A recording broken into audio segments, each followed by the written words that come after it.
Today's Pontiac Excitement 400 is brought to you by Pontiac and your local Pontiac dealer. We build excitement.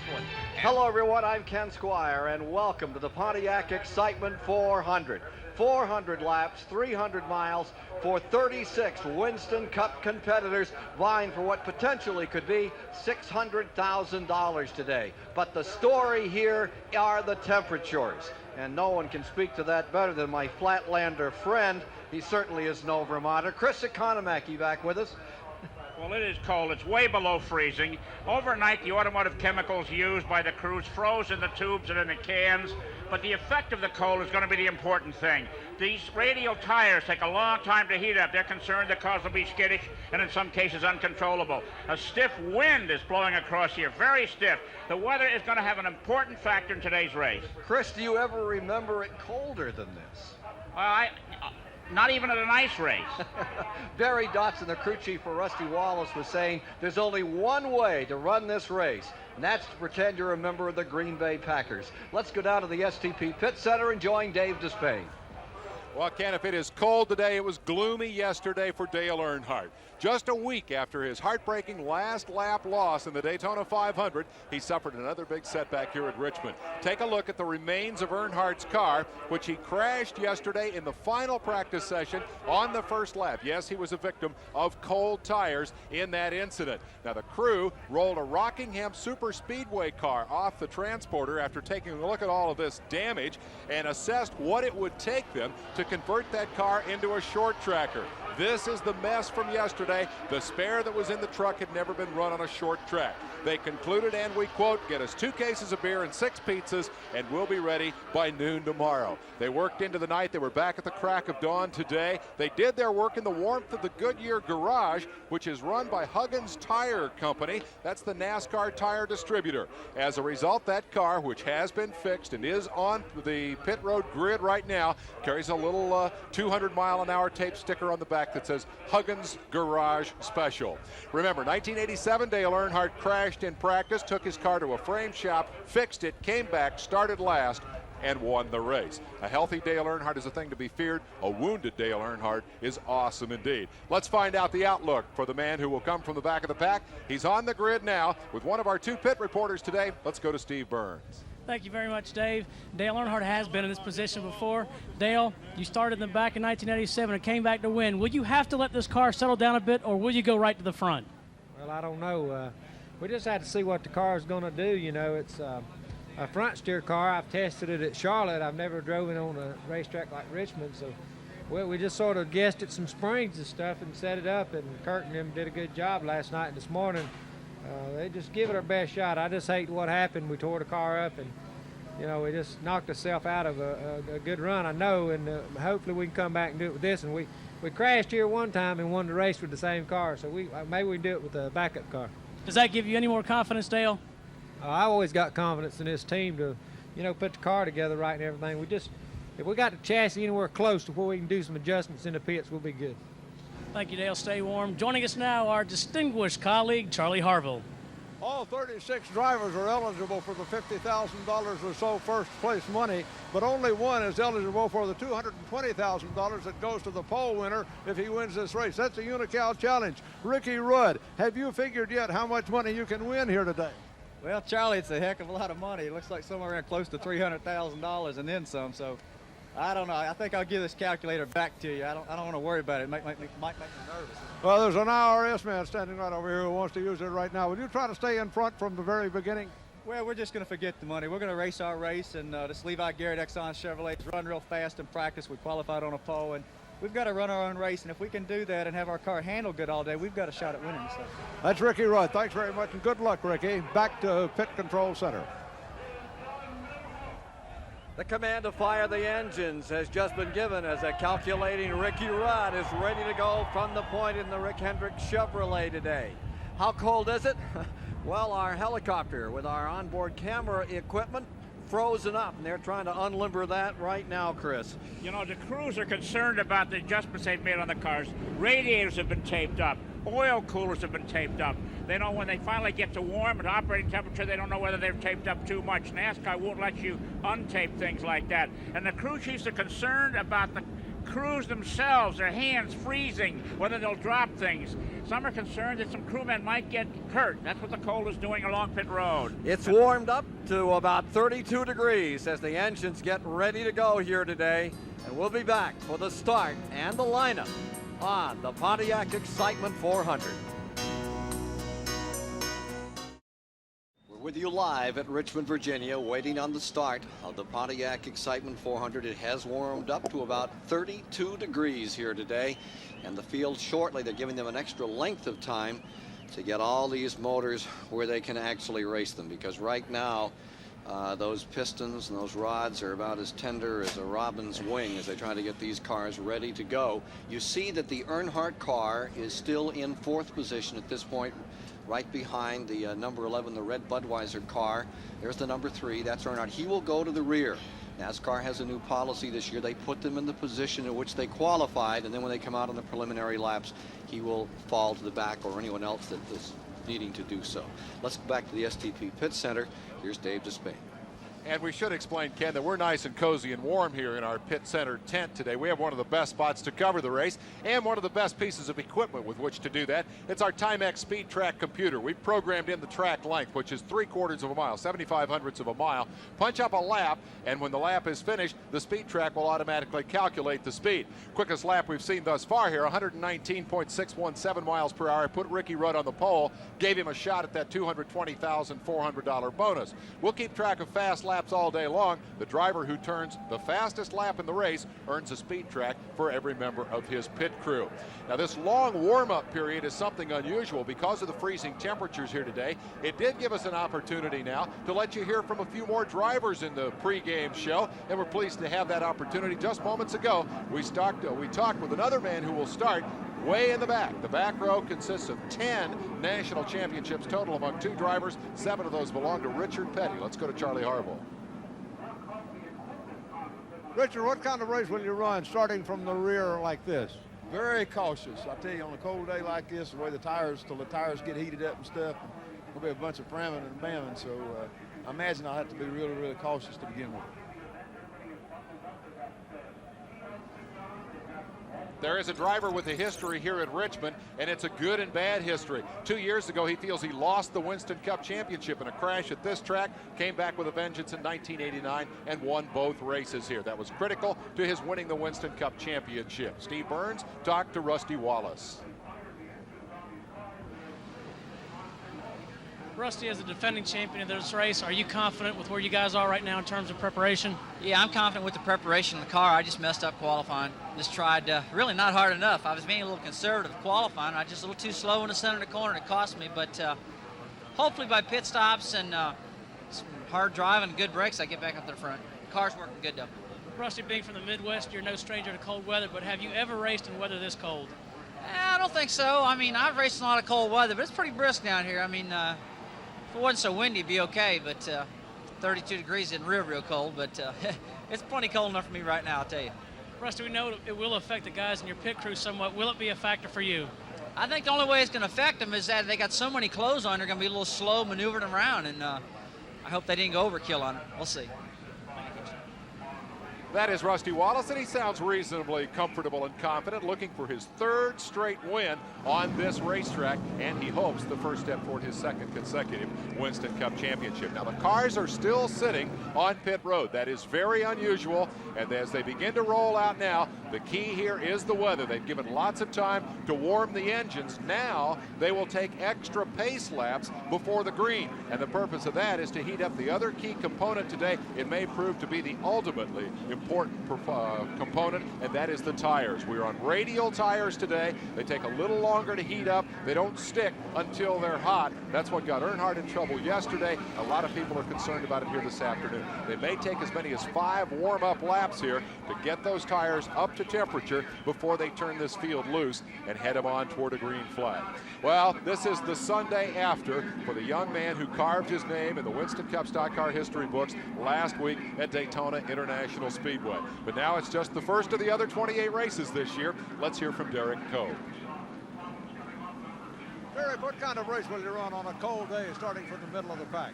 Well, I think we're going to be pretty patient to start with and see how the tire reacts to this cold weather. But you know, you're going to have to be pretty quick to make a judgment there, because these guys are going to be chasing you down, trying to lap you. So it's going to be a day where you got to run hard and be patient too. There's Rob Moroso in the number 10 car that won the Daytona 500. And let's take a look at the starting lineup for the Pontiac Excitement 400. On the pole, looking for that $220,000 bonus, it's Ricky Rudd, the 1984 winner. Beside him is Jeff Bodine, Junior Johnson Ford. In row number 2, it's Alan Kulwicki. He could be dynamite out here today. He was great in practice yesterday. And Dale Earnhardt qualified in the 4th position. For row 3, it's Dick Trickle in car number 66, the Kelly Yarborough team car. And alongside is Mark Martin, who had the fastest laps in practice late yesterday. For row 4, there you have Kyle Petty, the former winner of this event back in '82, and Darrell Waltrip, who's won it in '81 and '80. In row 5, there's the rookie, the only rookie in the field, Robbie Moroso, and then comes Brett Bodine in the car number 26. Looking at the rest of the field for today's race, going to row 6, there's Sterling Marlin, and beside him, the '88 champion, Neil Bonnet. In row 7 is Ken Schrader and Morgan Shepherd. For row 8 will be Phil Parsons and Ernie Irvan from Modesto, California. Row number 9 is Bill Elliott, and last year, defending champion, Rusty Wallace. In row number 10 will be Butch Miller and Derek Cope, winner of the Daytona 500. Row 11 is Jimmy Spencer, and along with him comes Harry Gant. That would be row number 11 as they're turning what you would call hot laps on a short track. Spencer on the inside, Gant on the outside for row 11. Row number 12 is Michael Waltrip, and we have one car that has slithered Butch Miller off the track as they're trying to get heat in the tires. In row 13 will be Terry Labonte and Rick Wilson. Row 14 today is Chad Little and Bobby Hillen Jr. Row 15 is Mickey Gibbs and Larry Pearson.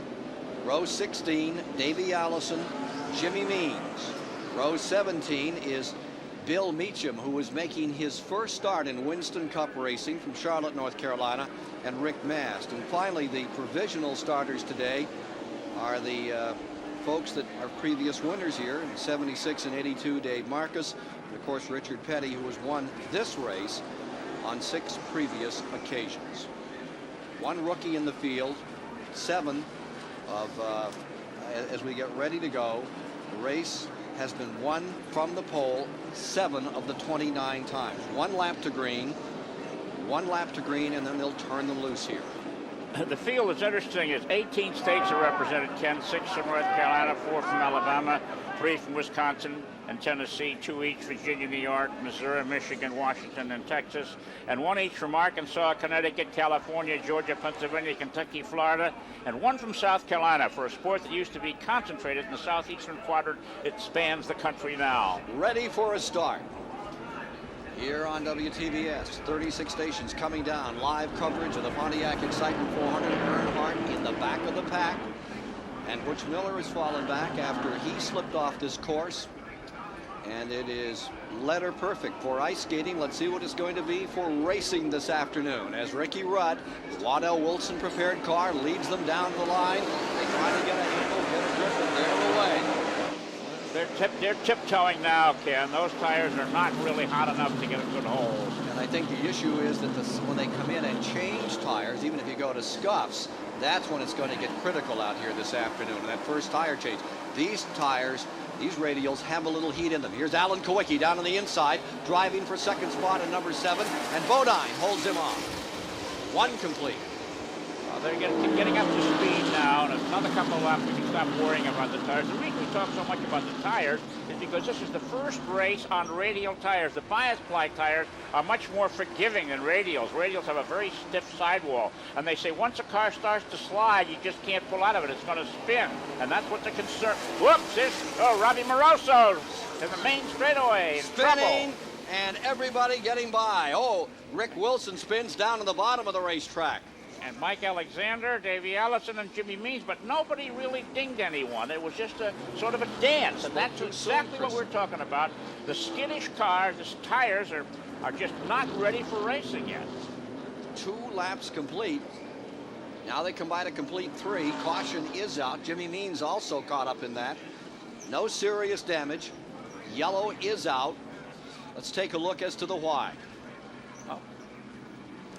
Moroso spinning, coming out of turn number 4, and down below him. The other drivers did a great job of missing him, Ken. Yep. There you see Alexander's car. Davey Allison moved to the inside. Davey celebrating his 29th birthday today. We'll be back with more from a very cold Richmond, Virginia fairgrounds in a moment. Just back underway. They've just put the green out.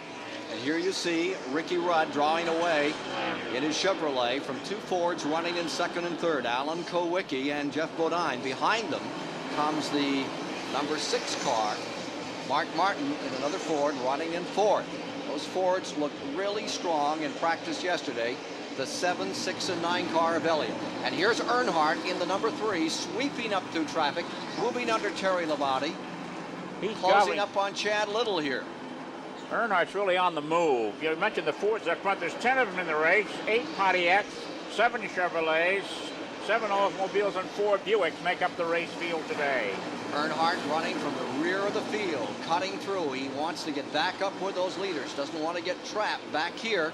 Moving in on Bobby Hillen now, and behind him comes Chad Little. Interesting story there. That's the Donlevy car, Junie Donlevy from Virginia, and he's running on brand new tires thanks to some friends like Rick Hendrick, who helped him out. Now look at number 25. There is Schrader moving in on Phil Parsons in the number 4 car. The Kodak number 4 car running in 12th. And right there with him comes Schrader. Schrader had fallen back. He picks himself up and moves back through the field. Back on the lead. Going for that $220,000 skins game bonus. The man who wins the pole, if he can win the race, it was only done once last year by Rusty Wallace in the week after, and actually at Rockingham, North Carolina. Then it started building. Kulwicki comes to the inside. Alan Kulwicki, the Wisconsin driver, bottom of the racetrack. He likes it when it's cool. Very confident this morning. Comes to the line. It's Ford against Chevrolet for the lead. Live here on TBS from Richmond, and Kulwicki plus Jeff Bodine take over those front 2 spots. Well, it looks like he's got his car right. He's got a new and reinvigorated team this year, Ken, with additional sponsorship from Xerox and from Ford. And he's out front with Jeff Bodine and Junior Johnson's Ford right behind him. Rudd, the pole sitter, has fallen to 3rd. 4th is Mark Martin, who was very fast in practice last evening. Front 4. Alan Kulwicki not getting away here. Let's take a look at that original incident in replay when Moroso got in trouble up here and show you just how skittish these cars can be. This was the look from the Crown Petroleum car, just off the corner, gets down to the bottom, looked like he was going to tear into the wall there, gets it back, and then, hello, see you later. Wow. Zig-zag around. Lucky racer that he didn't get collected. Here's Moroso back on the track and rolling through traffic in car number 20, the only rookie running for Winston Cup rookie honors. And he's closing up on Jimmy Means. Charlie Harville has a report from the Moroso pits. I'm here with Clyde Booth, the team manager. Clyde, was it the cold tires which caused the spin out? Well, yeah, for about a lap, the tire's a little slick, but we knew that. What happened there is he got hit from behind and got turned around, and of course the tires being cold certainly didn't help it any. But he's out there now, and it seems like after you get 3 or 4 laps on them, they're fine, and then they run, real good after that. That's the story on Rob Moroso. Back to you. And that face, a very familiar one up around Oswego. Now you're watching again as Earnhardt tries to find his way from the back of the pack up toward the front. Dale Earnhardt now being shown in 18th position. He actually started 34th when they dropped the green. A couple of folks just let him slide in back there. Here he is closing, coming down on Bill Elliott in car number 9.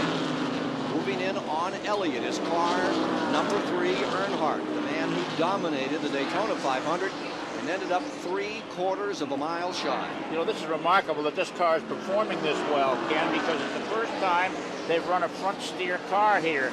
They had to work on that car all night long to get it converted to short track specs, and it looks like they really know their business. It looks like it's on rails out there for Dale Earnhardt. Just like it was back in '87 when he made that comeback.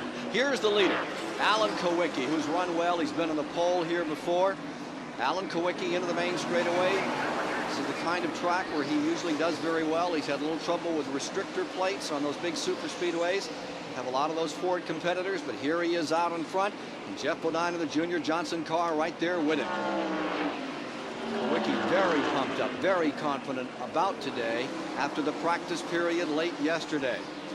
Very unhappy after qualifying. A piece of paper flew up by the timing light, created a situation where maybe or maybe not he could have had the pole. Well, if Alan Kulwicki wins the race today and has that lingering doubt as to whether the pole position should have been his, it's going to be a $220,000 issue. 5th place at stake. There's number 66, Dick Trickle. And here comes number 17. That's Darrell Waltrip right with him. Darrell Waltrip right behind the Cale Yarborough car being driven by Dick Trickle. And you're with Dick Trickle in the top Arctic Phillips, number 66, Pontiac automobile. What a run he made last week at Daytona. Leader Alan Kulwicki will be coming up to lap Richard Petty in about 3 more laps. Petty's having a tough time. Look through the windshield here. Dick Trickle showing us what it's like to be at the wheel at Richmond International Raceway. This track is unique. There's very little straightaway here. You can see it's a constant turn to the left for about 3/4 of the way around. The turns are back 14 degrees. The straightaway 8 degrees. The front straightaway, it's like a boomerang, and that short backstretch has a 2-degree pitch to it. Bill Meacham, 29-year-old driver, making his first Winston Cup appearance out of Charlotte, just being overlapped by numbers 66 and 17. Trickle taking a high groove, and Darrell Waltrip stays right with him in the 17. Here comes Waltrip down low, twice a winner here, looks to the inside. Again, this is the kind of track where we've seen Trickle win so many races over so many years. Almost in contact right there at that critical turn 4. Yesterday, Mark Martin got into those sand canisters and hit the wall and tore up his V6 Ford. That's right, those F5 Fibcos. There they are. Now here we have the leader, Alan Kulwicki, putting a lap on Richard Petty, followed by Jeff Bodine. It must be tough for Petty to watch so early in the race to go a lap down. He had trouble in qualifying. His first lap, he was sideways all the way through 3 and 4. Never came up to speed and had to take a provisional starting position. Thus, Petty is in the field. This is the track that broke that skein of 513 straight starts a year ago. Look at Kulwicki around Jimmy Means. He's got the handle on that machine. Alan Kulwicki out in front. Jeff Bodine stays second. Mark Martin in third. Ricky Rudd, the pole sitter, looking for that $220,000 400 bonus. He's back in fourth. Dick Trickle in fifth. Now you see Richard Petty in the 43, still trying to sort this one out here today. He had such a good start at Daytona, and then it went away with a cut tire in the first and second turn early in the going. You know, one of the spectators today is John Middlebrook, the general manager of the Pontiac division and the General Motors vice president, rooting for Richard Petty. He had all the Pontiac drivers together, a little get-together last night, and Petty seemed quite cheerful. It would be nice to see him doing a little bit better. Here he is closing up on Means. Means well off the pace, falling a lap down to most of the leaders. Now you're back with Dick Trickle in the top Arctic, car number 66. Closing up on Waltrip again. Taking a shot here. That battle continues. He's a relentless pursuer, Ken. Dick Trickle never gives up. Tough guy from Wisconsin Rapids. And at the moment, the Chevrolet of Waltrip has pulled up a spot. It's into the 5th position. Here's Robbie Moroso's car number 20. Well back in the field at this time after that spin. Put him all the way out back. The Crown Fast Fair car. Here's a battle for 10th position. And look at car number 3. Right up in there comes Earnhardt. Just incredible. Here he is working on Phil Parsons in the yellow and red number 4. Orange and red, if you will. And Neil Bonnet up on the outside in the 21.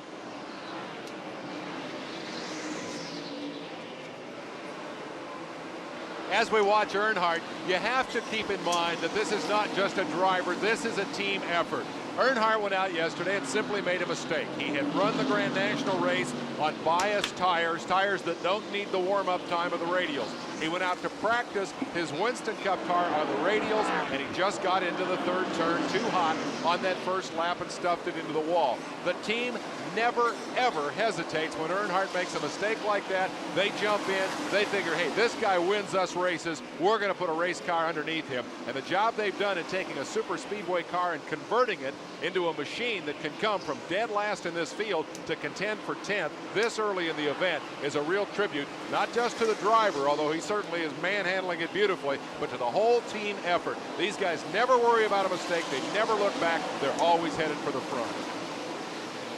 He has actually pulled himself into the, we have an 11th spot now in front of Phil Parsons as Earnhardt continues to mow them down. Here's the leader once again.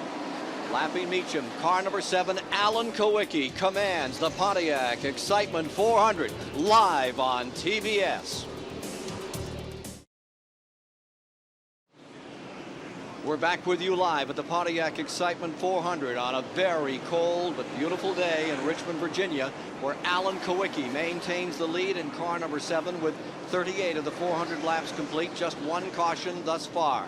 There's your leader, Kulwicki out in front and driving away from the field at the present time. The second spot is this car, number 11. And then, after Bodine, comes Mark Martin, followed by Ricky Rudd, and then Darrell Waltrip is in the 5th position. But the main story right now continues to be car number 3, Dale Earnhardt. I just talked to leader Alan Kulwicki, 23.19, 2 laps running, and Earnhardt in traffic is turning 23.13. So he's turning this track faster than the leader. And he has passed Sterling Marlin. He has just moved around Ken Schrader. That moves the black number 3 into the 9th position. From the rear, Earnhardt is mowing him down. Here he comes, closing in another time, this time on Rusty Wallace. Here's Wallace in the Miller car going into turn number 1, drops down to the inside, and there goes the Chevrolet up. These two longtime friends and hard competitors run wheel to wheel out of turn 2. Earnhardt around Rusty Wallace, and that will move him into 8th, and he is now closing up on Brett Bodine. Here he is on the outside, challenging Bodine, and just in front of him is Dick Trickle. You know, Ken, watching Earnhardt on the track, I forget that it's 42 degrees in the announce booth. Here he is on the outside, running that rim all day. Earnhardt just hangs it out there. Brett Bodine in the Kenny Bernstein car. The green number 26 gets knocked down, and that will move Earnhardt up to 7th, and he closes on Trickle in this tremendous run from the rear. That Eddie Lanier engine just does not miss a beat, and that Richard Childress crew gives Earnhardt all he can desire for a race car. Black number 3, Banner, waving here in the infield. He goes a bit high here, and he's losing ground. He drops 1 spot, he drops 2 spots, and Earnhardt dropping back 3 positions, and even more going down to turn 1. He may be headed for the pits with a problem. He may be concerned about Kenny Schrader. Schrader's number 25 a couple of laps ago broke loose big time up in the corner. He is very loose, and I think Earnhardt may have seen a bobble in Schrader's car that caused him to run wide off the good surface up into the loose stuff, and that cost him ground. He has now moved back around Schrader. I'm not sure there's anything with Earnhardt's car. I think it might have been a concern about what's wrong with Schrader's car, which has been very loose all along. Steve Burns has the reason here. Steve? Richard Childress was just in heavy conversation with Dale. Richard, what was Dale saying to you? He just said he got real loose over at 1 lap. We got the car working about where we want. It's a little tight, but he just said he just slipped. Looks like it's working very well. Well, he had fallen back to 9th. Now he comes back to 8th as he repasses Rusty Wallace in the very Datsun-prepared car, and here he is ready to work another time on Brett Bodine. I think he just got loose up there and retrieved it. It's interesting that he took it so easy. He remembers that crunch of yesterday afternoon. In addition to being a swashbuckling man's kind of race driver, he's also a precision scientist at the wheel. Down to the inside, Brett Bodine, the 26 car, moves under Dick Trickle. This is for 6th position. And with him comes Earnhardt. Back to the leaders. There's the number 7 out in front, putting a lap on car number 2, Ernie Irvan, coming out of turn 2. He just continues to develop a tremendous lead. Let's go to Charlie Harville. I'm in the pits of the Z-Rex crew with crew chief Paul Andrews. What is he telling you, Paul? What's Alan telling you about the way the car is handled? Well, right now everything's going fine. Alan said don't do anything, just leave it like it this. When the caution comes out, we'll probably put on 4 tires. The 0X4 Thunderbird's working real good today. We're happy to be out there. Hope we can keep it up the rest of the day. What'd you tell him about Dale Earnhardt? Oh, I didn't say nothing. I think Dale just got up in the loose stuff and just kind of fell back a little bit. He'll be all right. He's coming on strong, though. So we'll just have to see what happens toward the end of the race. Coming up to 50 laps complete. Here's Kulwicki and some heavy traffic. Bobby Hillin on the inside, Neil Bonnet outside. Doesn't he have the ideal sponsor for today's weather? Xerox Antifreeze. Alan Kulwicki stays up in front. Bodine second. Ricky Rudd in third. Mark Martin is fourth. Darrell Waltrip fifth. One caution thus far as Robbie Moroso in the 20 spun in turn 4 and 3 others spun to avoid him. Now you're from the Robbie Moroso car getting a gander at what's going on out here as Moroso moves down to the inside in that Crown Fast Fare car. Gets himself a look down the straightaway here under Neil Bonnet's number 21. This is about 130, 40 miles per hour on this 3/4 mile track. Here he is out of turn 4 down the chute under the flag stand. Moroso, the 21-year-old Grand National champion a year ago in NASCAR. And he's in some heavy traffic as Derek Cope comes up along on the outside. Now from the other end car, here's Dick Trickle's number 66, and you can see the chase down he's doing as he follows Ken Schrader. That is the battle that's going on back there in 9th position. Schrader had a monumental accident practicing at Rockingham on Wednesday of last week, and he took his sock off yesterday to show us his left foot. It's swollen and all black. The first time in his racing career that he crashed and couldn't figure out why. He says, I don't have a clue, and he says, and that bothers me. He destroyed one of Rick Hendrick's cars. He hit the outside wall at 160 miles an hour, veered to the inside wall, and at 90 miles an hour hit it head on and came to a dead stop. He's sore, he's aching, but he looks pretty good on the track now, Ken Schrader. See him take an extra swipe at the wheel as he goes into that 4th turn, faces that wall head on. Now here you see the battle. Here is car number 17, Waltrip, twice winner here, running in 5th spot, and Earnhardt from the back of the pack, closing. Here is Waltrip in the 17, as we mentioned, just in front of car number 3, Earnhardt. 17 going to the bottom. Earnhardt up the outside and simply motors by. What do you think he's got on those engines? At Daytona, he looked like that. Just remarkable power those black number 3 Goodwrench cars deliver. The other element that's working in Earnhardt's favor here is the line he's running on the racetrack. He's running a bigger racetrack than the rest of the guys, but if you'll notice how much wider he goes into turn 1, he makes a big arc out of it, and the corner is not nearly as sharp that way. When you come way off the wall like that and kind of square off the turn, yes, you go farther, but you're able to keep your momentum up, and you really see it when he works against another car for position. He just gobbled up Waltrip as he was running into the corner, and that seems to be where Earnhardt's making up so much of his time. And Let's start Charlie Harville. There seems to be a problem on the Waltrip car. Notice that he's faded back. Here comes Rusty Wallace down to the inside in the 27. He gathers some steam, and it is Wallace that now goes up into 6. Waltrip sliding back on the racetrack and being challenged by Brett Bodine in the 26. Looks like the handle may be off on car number 17. Let's try to get that report from Charlie Harville as we watch Waltrip falling back. I'm in the pits of the Xerox car number 7, Alan Kulwicki's car. They had a heater putting heat on the tires. A NASCAR official came by, unplugged the heater from the power source, and one of the Xerox crew members just came by and pulled the heater away. You see them now, they're just covering the tires to try to keep them warm in that manner. See, NASCAR doesn't allow those blankets, and there were several teams that brought those heaters out. I know the Waltrip team did that this morning, and we're hoping they were going to get away with it. Meanwhile, take a look at this. Here's number 3. Earnhardt being challenged by the 27 car, Rusty Wallace. This is for 5th position. On the inside, it is Rusty Wallace in the 27. Earnhardt back as they lap Beecham again. Notice how much room Earnhardt gave Rusty there as a gentleman, too. Here's Dale Earnhardt and his buddy, Rusty Wallace, having a great slugfest out here. You know, I thought Earnhardt showed such grace last week in that terrible defeat that he suffered at Daytona. Dale Earnhardt, do you now believe that Daytona owes you one? I don't know what does, but still Daytona's got its own way, and you got got to go down there and win that race to say you won the 500. So we'll be back there next year trying hard again. What did you say to Derek Cope after it was over? I ain't seen him and I don't want to see him. Dale Earnhardt. He is a racer's racer, and he's getting a lot of pressure from another racer's racer. Here's Wallace in the 27 working on the man in black. Car number 3 continues to hold on in here from the rear in 5th position as Alan Kulwicki stays up in front. Jeff Bodine stays in 2nd. Mark Martin in 3rd. And Ricky Rudd is 4th. Earnhardt is 5th. We'll be back with more live from TBS of the Pontiac Excitement 400 from Richmond after these messages. Derek Cope, Daytona 500-mile champion. Just 1 week ago, now a lap down in 29th position. That car number 10, Whitcomb Racing Stable, trying to get sorted out on this very cold day. Temperature just at 32 degrees.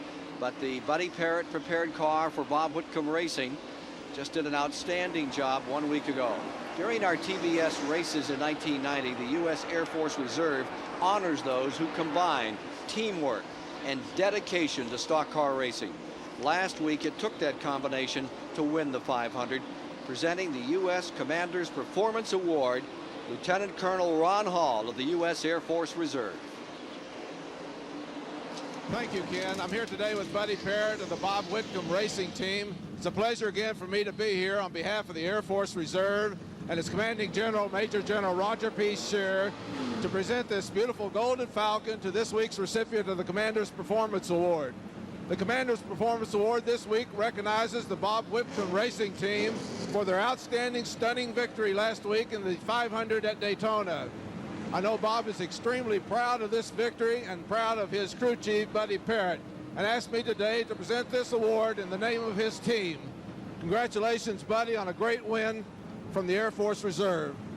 Thank you very much. On behalf of Bob Whitcomb Racing Team and all the crew members and the Air Force Reserve, I want to accept this award. Buddy Parrott, great day for him, just like it was for Derek Cope and for Bob Whitcomb.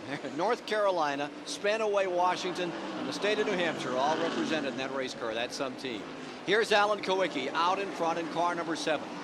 You know, if awards are going to be distributed, the fans here should get an award. It's freezing cold, and those aluminum seats were out there chilling all night long. Those fans are sitting there. They deserve a pat on the back. Battle for 3rd place developing here as Bodine stays in the 2nd spot. Here you see car number 5. That is Ricky Rudd trying to work his way in and getting a spot. Fighting with Mark Martin, and Ricky Rudd shows that Chevrolet can come right back up through again. Here he is trying to put a lap on Derek Cope. Ricky Rudd comes back to 3rd. Martin falls to 4th. Earnhardt is in 5th. We have now completed 74 laps. 74 down. Ricky Rudd, who has the added pressure of a $220,000 bonus if he can win this race. It'd be the richest payoff in stock car racing. It'd be the richest first place payoff in all of stock car racing history. Larry Pearson made a pit stop a while ago for right side tires. Earnhardt is slowing. Earnhardt slowing here in car number 3. Richard Petty up underneath him.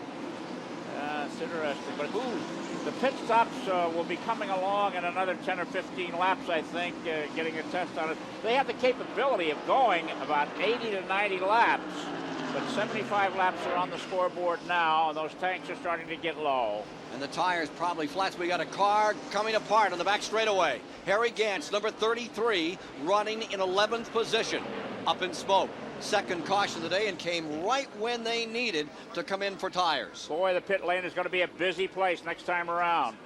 Closed off for the moment, field congregating. Pace car coming out, 2nd caution of the day as Harry Gant has misfortune, and the Jackson brothers see this car rolling back behind and into the garage area. Done for the day here at Richmond. Harry Gant. So pits, that'll be the story. Tires, it'll be under caution, and we'll sort them out for you when we return to Richmond International Raceway. We're back live in Richmond, Virginia, where the field has been brought under caution and everybody is replenishing on pit road. Gives us an opportunity to quickly tell you who the hard charger has been thus far in Winston Cup racing. 1990. Of course, at Daytona, Dale Earnhardt dominated. He scored 2,158 points in the True Value Hard Charger competition. True Value puts up $50,000 in year-end awards, and it goes to the drivers who run in the top 5 positions at each race. You get 5 points for leading a lap, 4 for second, 3 for third, 2 for fourth, and 1 for fifth. Every lap counts. They accumulate points in each event, and the hard charger from each race gets 1,500 points. So these are the season standings thus far. Earnhardt is again piling up points based on the strong run he's had here today. We'll update you on those points throughout and let you know who's going to get that $1,500. Let's also update our Timex quick lap thus far, and it was a good one. Early in the running, Ricky Rudd uncorked 119.617 mile per hour lap. Now that is very close. Double check that. That is where he qualified, actually. He's run a 119.22, a 22.68 second lap on our Timex speed track. So for the moment, his crew has a shot at a Timex speed track for each member of that team based on Ricky's good lap. Of course, the pole sitter, if he can win this race, picks up another $220,000 in the Unical competition. So that's what he's really shooting for here today. A lot of activity on pit road. Let's go back topside to Ken Squire. Well, Harry Gant, who's had misfortune after misfortune here, has had it happen again. He's had a 5th place finish. Once again, he's back in the garage area. We'll try and get a word with him. After those pit stops, first car out, the Junior Johnson crew, Tim Brewer and company doing an outstanding job getting their man back on the track. And look from Dick Trickle's viewpoint as they try to warm up those tires, Chris. Isn't that a great that zigzag back and forth? The winner of yesterday's Sportsman race, Michael Waltrip, is behind the wall with his number 30 Country Time car getting looked at from the underside. Problems for the younger of the Waltrip Racing brothers. Yeah, we'll have more on that story of yesterday's race later in today's telecast. Michael Waltrip just put on an outstanding show. We had better than, what, 2.5 hour delay before they finally were able to get the last laps in, and he and Dale Earnhardt really had at it. Anyway, you're riding in the Phillips 66 Trop Arctic motor oil car. Dick Trickle looking very good as they double them up and get ready for a go. There's a little bit of a fight among the back markers here as to who's going to have the number 1 position on the inside row here. NASCAR regulations make the leaders of the race on the outside row and then the back markers on the inside row. Christopher, you got to move your coffee. We're steaming up the window here. Here's Robbie Moroso in the Crown Fast Fair car, number 20, further back. And here you see Kyle Petty, slower cars, or lap cars, I should say, more properly, on the inside. The outside, there you see it. Jeff Bodine first, Alan Kulwicki second. There are the spotters up on the roof watching their cars around this tricky 3/4 mile track. Ricky Rudd in third, Rusty Wallace fourth, Dale Earnhardt fifth, Brett Bodine in sixth, Mark Martin in seventh, Darrell Waltrip eighth, Terry Labonte in ninth, Trickle is 10th, Schrader 11th, Bill Elliott 12th as they go back under green. It looks like Rusty Wallace in car 27 had some adjustments done on his car. He's looking pretty good out there with Kulwicki trying to get by Kyle Petty to take a shot at Jeff Bodine. 83 laps complete. 83 when they took green. They're coming around to complete 84 this time. There you see the leader, car number 11. Jeff Bodine up in front, and Charlie Harville's with Junior Johnson. Junior, you have moved in front. How are things going? Is Jeff telling you about it? Well, Charlie, right now we're pretty satisfied with our car. It's handling pretty good. It's pushing just a little in the middle, but I think as the race gets a little deeper into it, it gets slicker. Oh, we got a crash in turn 4. Davey Allison looping it, coming out of 4. Richard Petty went in first, Ken, and hit the wall going backwards there. It was a wild spin, and now there's 2 cars parked up there. Here's the 43 up against the wall. Davey Allison with him. Davey gets down to the inside field coming by with car number 11 leading. Kyle Petty was trying to get a lap back as they thread the needle up here in turn number 4. Petty's car socked right against the wall on this restart, which is a thing that we talked about earlier, concern about these restarts on fresh tires. Right, that are not warmed up yet. And 2 cars skate up into the 4th turn wall. Allison's spin was to avoid hitting Richard Petty. He didn't lose control. He spun it to keep from running into him. Here's Davey Allison away. In the car number 28, Richard Petty's car is flanked into the wall, and we can get some of it up here in turn number 4 to look at. There's Petty's car snarled in the wall, and Davey Allison, Chris points out, spinning to miss it. Now the tires are still not going to be warmed up, traveling at low speeds like this. We're going to have to watch out when the green flag comes out the next time round. So we're under caution with 87 laps complete.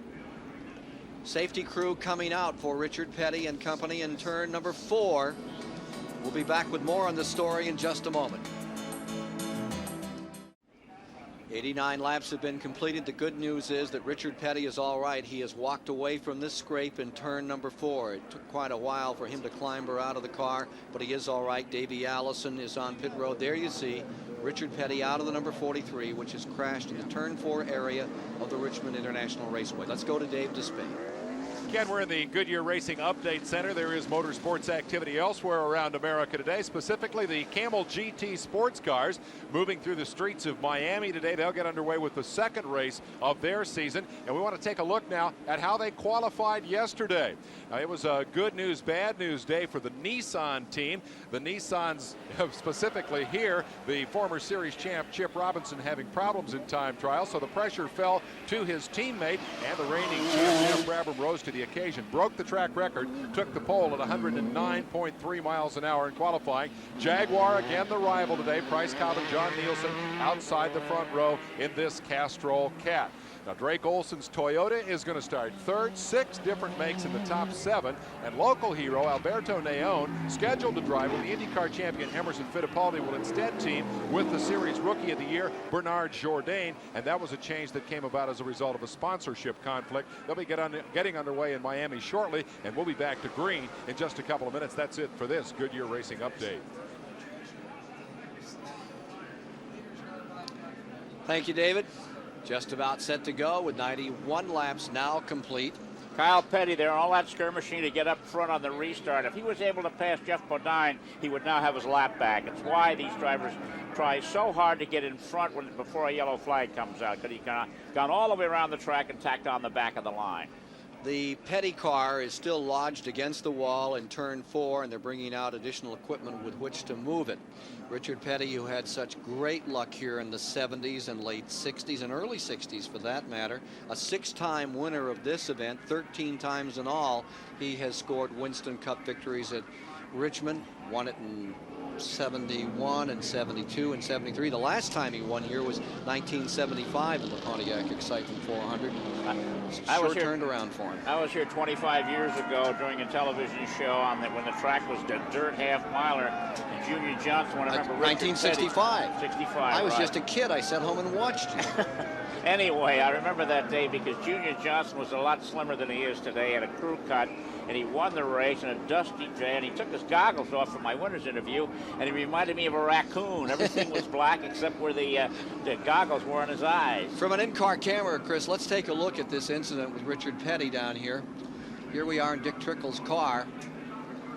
There he goes. Richard breaking loose, spinning, and he collects you can see him collect driver's side of the wall, and when there was this hesitation about getting him out, there was real concern. That's the problem with the radial tires as opposed to the bias ply tires. With the bias ply tires, you can turn the wheel to the right and stand on the gas and sort of dirt track your way out of it. But with the radials, the sidewalls are so stiff, there's no flex there. Once the car starts to go, it keeps going around. And the drivers have to learn to drive differently.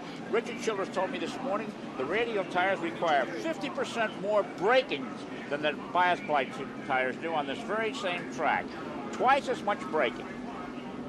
Well, here they are still trying to remove Petty's car number 43. It is severely damaged in this wreck that has taken the king out of the competition at Richmond today, a track which favored him so greatly in the earlier days, and last year turned a cold shoulder on him and a colder shoulder today. And speaking of cold, it's 32 degrees if you're just joining us here at Richmond. A sparkling, beautiful day, but it is frigid. A glorious 42 degrees in the announce booth. See, this is warm for folks from up north. It's people with thin blood. Here's Dick Trickle, who's used to racing where it's cold up there in Wisconsin. He understands this kind of weather. He can't wait to get back at it in car number 66. You know, until Dale Earnhardt blew that tire on the last corner or in the back straightaway going into the last corner of the Daytona 500, few outside the stock car world, except those that really are into it and up there in the Northwest, had heard of Derek Cope. But Monday morning, he headlined sports pages in every corner of the United States. We conclude a look now at the Daytona 500 winner with a review of where he came from and his life and how it's changed since he rolled into victory lane. When the Daytona 500 checkered flag fell last week, Derek Cope fulfilled 2 of his 3 biggest dreams: to win his first Winston Cup event and to win the Super Bowl of stock car racing. Cope's first dream was to play in the World Series. He spent his childhood in Spanaway, Washington, pursuing that dream of Major League Baseball as a catcher. He excelled through college, then a knee injury forced him to quit. In 1984, he turned his talents toward racing. He won the NASCAR Winston West rookie title and came within 4 points of winning the overall championship. After 5 years on and off the Winston Cup circuit, he secured a full-time ride last April. Cope, Purelator, and Bob Whitcomb here joined forces in looking for a few good finishes. They placed 6th twice, a career best until last week. Since then, Whitcomb Racing's gained a lot of credibility. Derek Cope has earned top billing on the limo tour, appearing on everything from Motor Week Illustrated to David Letterman. Thank you very much. On his way to Richmond, the Charlotte Motor Speedway gave Cope a plaque commemorating his upset victory, decorated with the most influential piece of debris in Daytona 500 history, the transmission part that cut Earnhardt's tire. We ran over the same piece of metal that Dale Earnhardt did. Our right rear tire had 3 very, very deep gashes in it. One was down through all the cords, and one more lap, and we could have probably been in the same position as Dale. Cope's luck held out last Sunday, and now the Winston Cup fraternity's aiming straight at the kid from Spanaway, Washington. He's ready for the challenge. After all, when it comes to athletics built for pure toughness, there are middleweight boxers and linebackers and the guys at the contact point in baseball. The stocky guys digging into the dirt, the catchers, especially those turned race car drivers.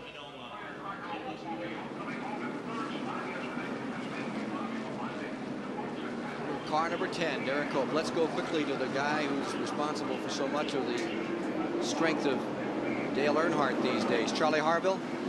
This is Cecil Gordon, the man who supervises the building of the cars for Dale Earnhardt. What kind of car is this you're using today after the wreck?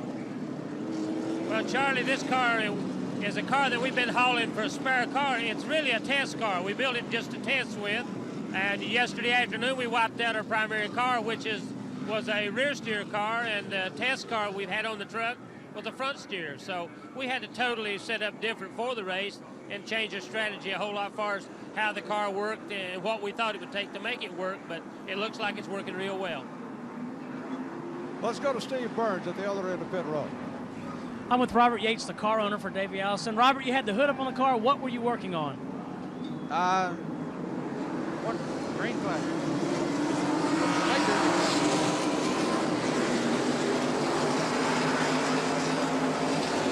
We are back underway.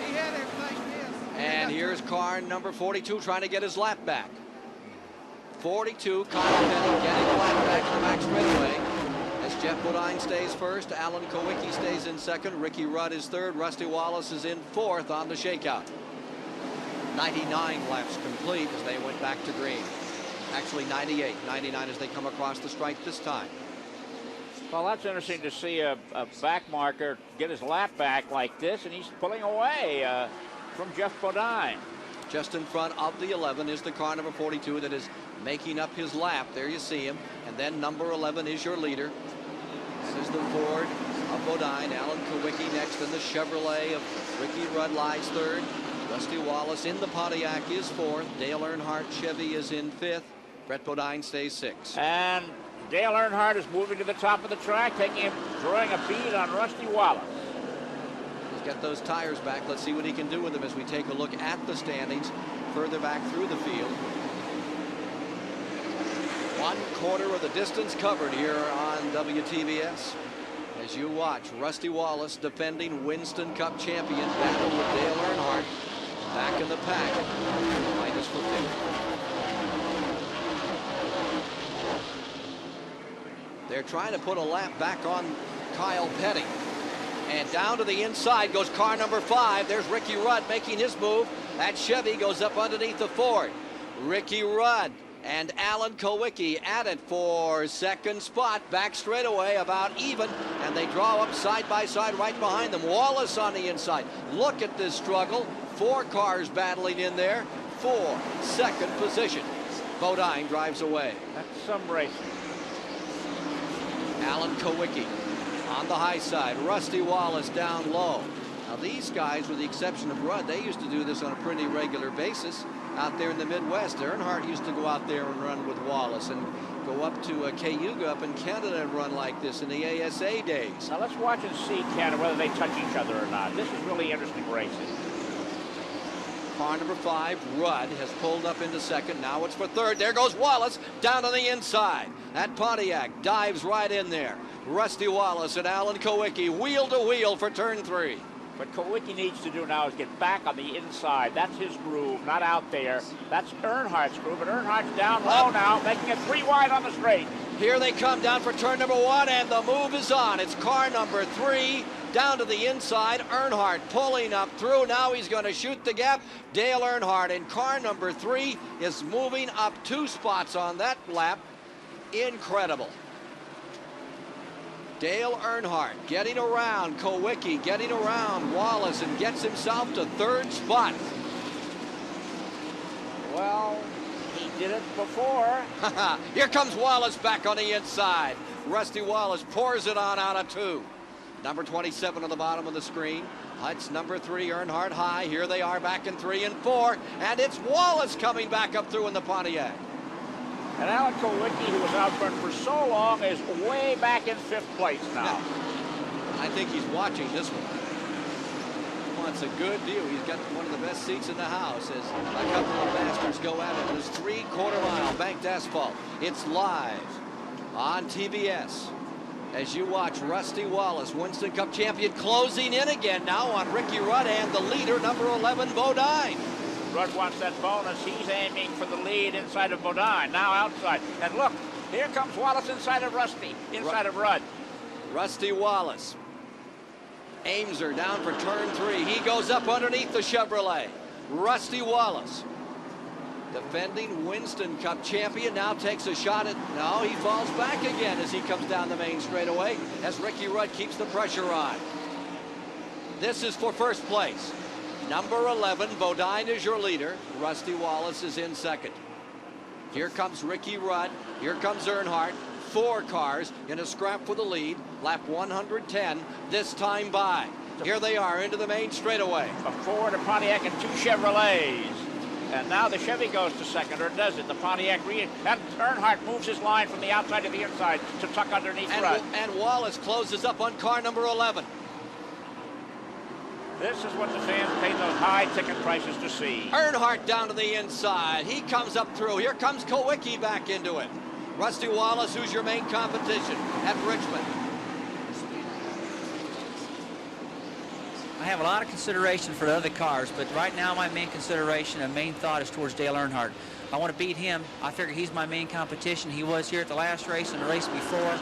I figure he's going to be the one I have to race right down to the wire for the championship. I'm ready for it, and I'm playing for it, and I got that in my mind. A little bobble there on Wallace's part. Here's Wallace trying to get underneath Jeff Bodine. Remember, Wallace has won 2 in a row. He has won 2 straight here at this track. There's Earnhardt right behind him. Lap car, Kyle Petty, has unlapped himself. He is now on the tail end of the lead lap. I didn't see Junior Johnson's put Bodine where he is, and Jeff is staying there. For how long, we wonder. Wallace moves to the inside. Here comes Kulwicki back into it. An interesting mix down the back straightaway. You have a Ford out in front. Pontiac is in the second. Chevrolet is in third. Ford is in fourth. And Ricky Rudd now 5 cars for the lead. Just behind that red car is Derek Cope. He is a lap down. There you see him just coming in the picture briefly, but here's the focus. It's up on the point. Jeff Bodine stays first. Wallace continues to apply the pressure. It is a slippery track, a cold track. Temperature at 32 degrees, sunlit day. It snowed and rained here yesterday in the midst of the Grand National race. Alan Kulwicki's number 7, bottom. To the outside goes Earnhardt in number 3. He's trying another line. He tried the bottom, now he's going high. That chassis seems to work everywhere. As they come around in their fight for 3rd spot. Number 7, Kulwicki on the inside, on the outside, number 3. Earnhardt's crew looking on as they go into turn number 1. Car number 11 stays first. On the outside comes car number 3. Earnhardt is around. He is in 3rd, and he is closing again on number 27, Wallace, for 2nd place. Here he comes. The old rim rider is back up there. This is great racing, and the fact that they're not touching somebody really impresses me with the confidence they have in the driver alongside. Car number 11, Bodine, can stand the pressure. He just stays in there and stands on it. But now the inside opens up a little. Wallace flicks that wheel down to the inside, just scrapes by near that wall. Amazing running, and here comes Earnhardt for 2nd place. Dale Earnhardt puts the pressure on, goes up on the high side, and looking like a Carolina Ridge runner, just sticks it out there and floats it around 1 and 2 into 2nd spot. Incredible racing. It's live today on TBS. We're at Richmond, Virginia. We're watching Dale Earnhardt from the rear, now closing on the leader, Bodine. And remember, these two have had at it. Here comes Kulwicki back into it. Number 7, Kulwicki on the outside. 4 cars battling, 5 cars battling for the lead. And Earnhardt's the leader. Earnhardt moving around Kyle Petty on the tail end of the lead lap and driving away Earnhardt. High side. Here comes Bodine moving out. He wants to try to get around Kyle Petty. He did that from the last row. 120 laps have unfolded, and Dale Earnhardt has come from last to first. Backside. Bodine up and around Kyle Petty. Remember, Kyle Petty is fighting to stay in 19th spot on the lead lap, and he's lost that position in the lead lap to Earnhardt. Here comes Bodine trying to put him a lap down. On that restart, Kyle was able to move out in front of number 11, but now the Savannah's car is moving backwards, and we see car number 11 putting him a lap down. Car number 7, Kulwicki, running in 3rd. Here comes Ricky Rudd, and they have Wallace pinned on the bottom. Also coming up through is Derek Cope. He had some handling problems, seems to have it fixed. Wallace, determined, stays down low. He moves through. Incredible sense of racing here in the last 20 laps at Richmond as Dale Earnhardt again draws out in front, similar to what he did at Daytona just a week ago. The issue is, will he be there for the checkers? We're live at the STP Pit Communication Center, Richmond International Raceway. Where do you want to put your money when it comes to picking a brand? Chevrolet won 13 races last year to Ford's 8 and Pontiac 6. Rusty Wallace has won the last 12 races for Pontiac. Right now, he's in the midst of a big struggle here in Richmond. Let's pick up the action and a great fight up front. Ken Squire has the call. Alan Kulwicki just blazing down the inside at turn 1, has moved back in front, and guess who came with him? Wallace streaks up through. He goes to 2nd. Earnhardt, in his 12th performance here at Richmond, falls to 3rd. This in lap 130. They're now working 131. In the backside, it's car number 7, Kulwicki's Ford, leading. Then you see Rusty Wallace in the Pontiac in 2nd. And it is the Chevrolet of Dale Earnhardt in 3rd. He went high, and Kulwicki drove up underneath him, Chris Economaki. I wonder if the change in the wind direction has had any effect on how these cars perform. It did change. Here comes Wallace going to the inside to fight for 1st place. Rusty Wallace down low. Here's Kulwicki up on top. The wind was definitely a factor yesterday in the Busch Grand National race. Tommy Houston had an unusual problem. His contact lenses popped out of his eyes because of a big gust of wind. Dale Earnhardt, on the other hand, is having problems in that this is a front steer car. His other car yesterday was a rear steer car, and he says, quote, the car feels a little funny. Well, it's backed up, which ain't funny for him. He's dropped 2 spots here, back to 3rd spot for car number 3, Dale Earnhardt. And this is the battle for the lead. The Ford of Alan Kulwicki stays up on top. Right with him comes Rusty Wallace. Okay, the wind. There, you can see the flags. The wind now is blowing across the infield from the back. Oh, we got a crash. Whoa. In turn number 4. Look at car number 90 has spun That is the Don Levy car. Rick Wilson for the second time has spun, and also getting collected was car number 1. That's the Terry Labonte car.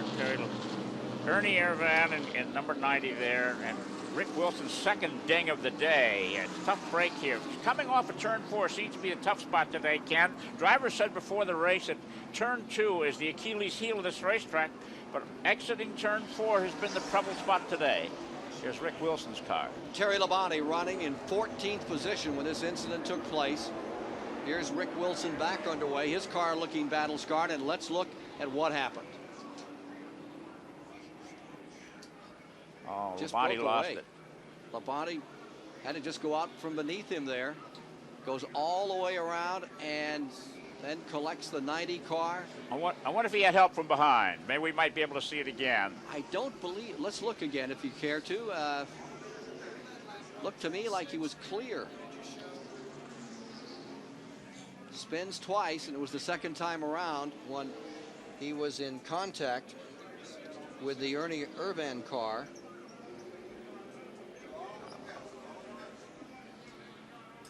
Lots of tire smoke there. Everyone's on pit road. Let's see who gets out first this time. Last time, Junior Johnson put Jeff Bodine right here in the lead with a quick pit stop, and it looks like they're doing the same thing again. Are they? No, Ricky Rudd beat him out this time.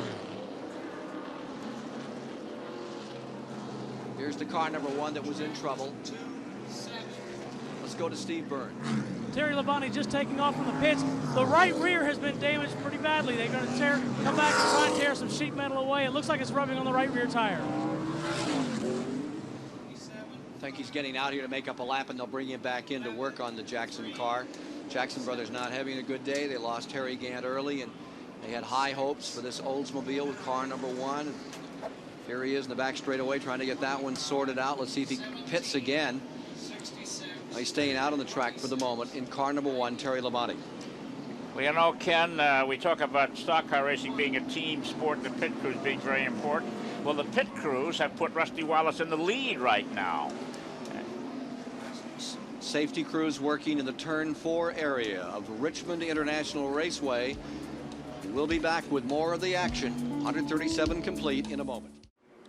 We're back live at Richmond International Raceway. There's been growing concern over the last couple of years, particularly at the Winston Cup short tracks, about the effects of carbon monoxide on the drivers, the buildup of carbon monoxide inside the cars. Here's the latest innovation in that area, and it comes, interestingly enough, from a company called Atomic Energy Incorporated or Limited of Canada. A couple of engineers up there were watching the Daytona 500 on television, heard about Richard Petty's problem, put together some hardware to help deal with that issue. This is just a blower that pulls air out of the inside of the car, feeds it into the heart of the system, which is this catalytic filter. And what this does is removes carbon monoxide from the air being breathed by the driver. A hose goes on here and goes up and feeds into a special mask built into the driver's helmet. The effect of all that is good, clean air for the drivers and a good run toward the front of the field. We're seeing some great racing. Let's get back to it with Ken Squire. We have Rusty Wallace up in front, Ricky Rudd in second as we go to green. Bodine is in third, Earnhardt fourth, Alan Kulwicki fifth, Mark Martin is sixth, Bill Elliott seventh, Ken Schrader in eighth, Darrell Waltrip ninth, Dick Trickle in 10th, Brett Bodine 11th, and Sterling Marlin 12th. Morgan Shepherd 13th. We have 18 cars on the lead lap as we go back to green. 141 laps complete, and as they get going, car number 27, Wallace in front. In second is Jeff Bodine's car number 11, and Ricky Rudd's number 5, the yellow and white car, is in third spot. Let's take one more quick look at what happened up here in turn number 4 from the in-car camera view. There it is, through the windshield you can see that's Rick Wilson right in front of there.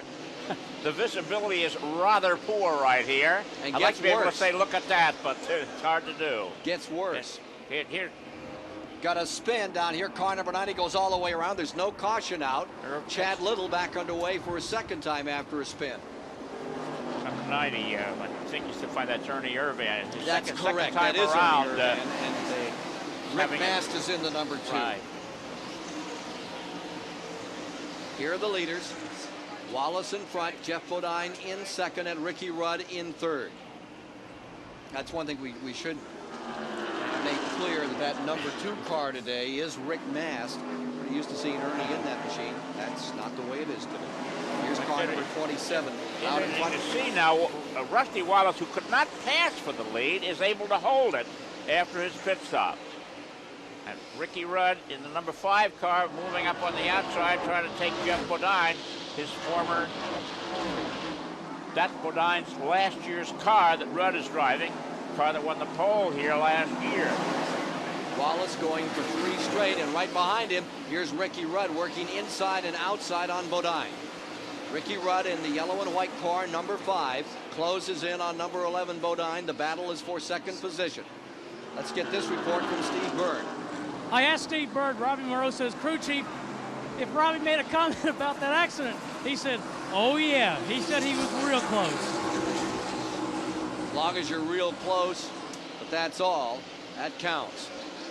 They got the windshield clean on the car now. He at least can see the radiator cap. Smoke gets in your eyes. Here's car number 11, Bodine in that second spot. Here's Ricky Rudd right with him. Ricky Rudd, who won this race in 1984. Well, they got the beer wagons first and second. This is a cool day for that thought, Chris.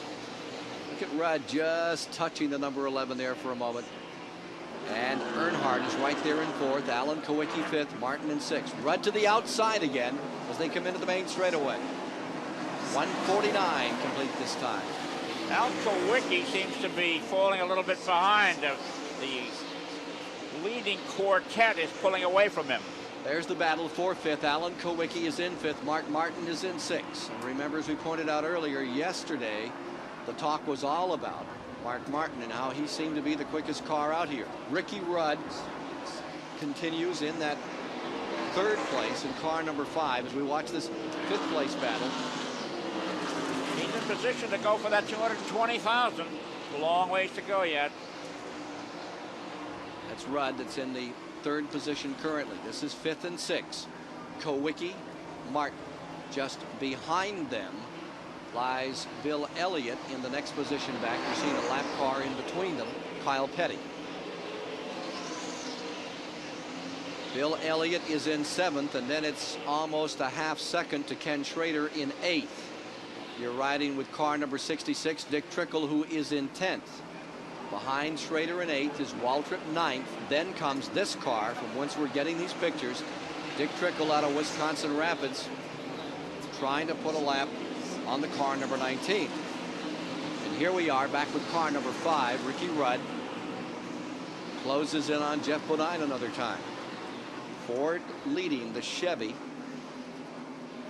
And directly behind Dale Earnhardt is Alan Kulwicki starting to move in on that leading quartet. Battle up in front has been incredible here today.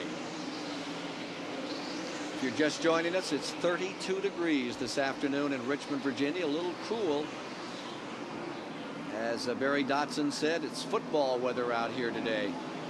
Les Richter, who is supervising the race for NASCAR, said, you ever play football? Remember he played for the LA Rams in this kind of weather? He said, sure. And he said, of course, in those days, he said, the way we kept warm is we played both ways, just like these guys do. They didn't send in one unit and then the other back in the early 60s when Green Bay was first building their dynasty. He said he went up there one time and it was just about 30, 32 degrees the whole game. He said you never even felt it, as long as you could keep busy. Like these people right here, the front 4, Wallace, Bodine, Ricky Rudd, and Dale Earnhardt, maintaining those top spots. Charlie Harville has a report from the leaders' pits. Barry Dodson, crew chief for Rusty Wallace. Barry, did you make any changes in the car during that last pit stop? No, we didn't. The only change we made, we all went and sat on the tire we took off to try to stay warm. He said the car's very good. We just had a couple good pit stops, and that's what's got us up front. How was the wear on those tires? The wear's very good. The right sides are maybe a 30-second, left side about a half 30 seconds. Radio's doing a great job. Comments of Barry Dotson about those radial tires. He's high on them. So is Earnhardt. Trick part is just getting used to them, I guess. Leader continues to be Rusty Wallace. Bodine is right there, and there is no let-up in the pressure on the front man this afternoon with 157 laps now complete. CBS Sports is live in Richmond. We're tracking the action with our Timex Speed Track computer, and Ricky Rudd had turned the quickest lap of the race at 119.22 miles per hour. To compare that with how they're running now, Rusty Wallace, just a couple of laps before we went to the commercial, clicked in with a lap not quite as fast. He was running at 118 miles an hour, 118.21 actually, 22.86 on the watch. The watch automatically calculates the speed, and that's typical to see that kind of drop off at this point. The significance of the radial tires is that there is less drop off in speed from the time the tires are fresh until they're worn. Let's get back to the action, see if Wallace can hang on. Ken? Hanging on indeed, and look at this scramble. This is the Waltrip car on the outside. Brett Bodine is working on him, and already he has been caught up by Morgan Shepherd, who has passed him, and Schrader has moved around. Waltrip is falling back a bit. Brett Bodine taking a shot at him here. Brett Bodine down on the inside in the car number 26, working on Waltrip in the 17. Looks like he has him. This happening at lap 166 of the 400 to be run. Darrell Waltrip on the outside, and there's Sterling Marlin in this hunt as well. Car owner Billy Hagan here today, looking pretty chipper. He's been on the mend for some time. Here comes the green car of Brett Bodine, bottom of the track, motoring its way up through. The Buick goes underneath the Chevrolet. Meanwhile, car number 6, Mark Martin's car. We have a report on this machine. Let's go to Steve Burns. Mark Martin has developed a small leak in his oil line, and it is spilling oil up on his windshield. They're going to take a close look at it. Now, one of the things that Jack Roush did today was he closed up the hole up there by the windshield, trying to get less air in on this very cold day.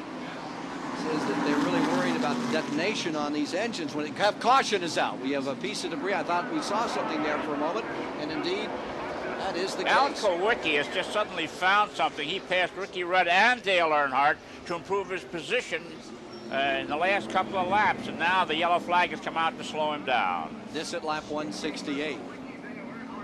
Here's your leader, Rusty Wallace.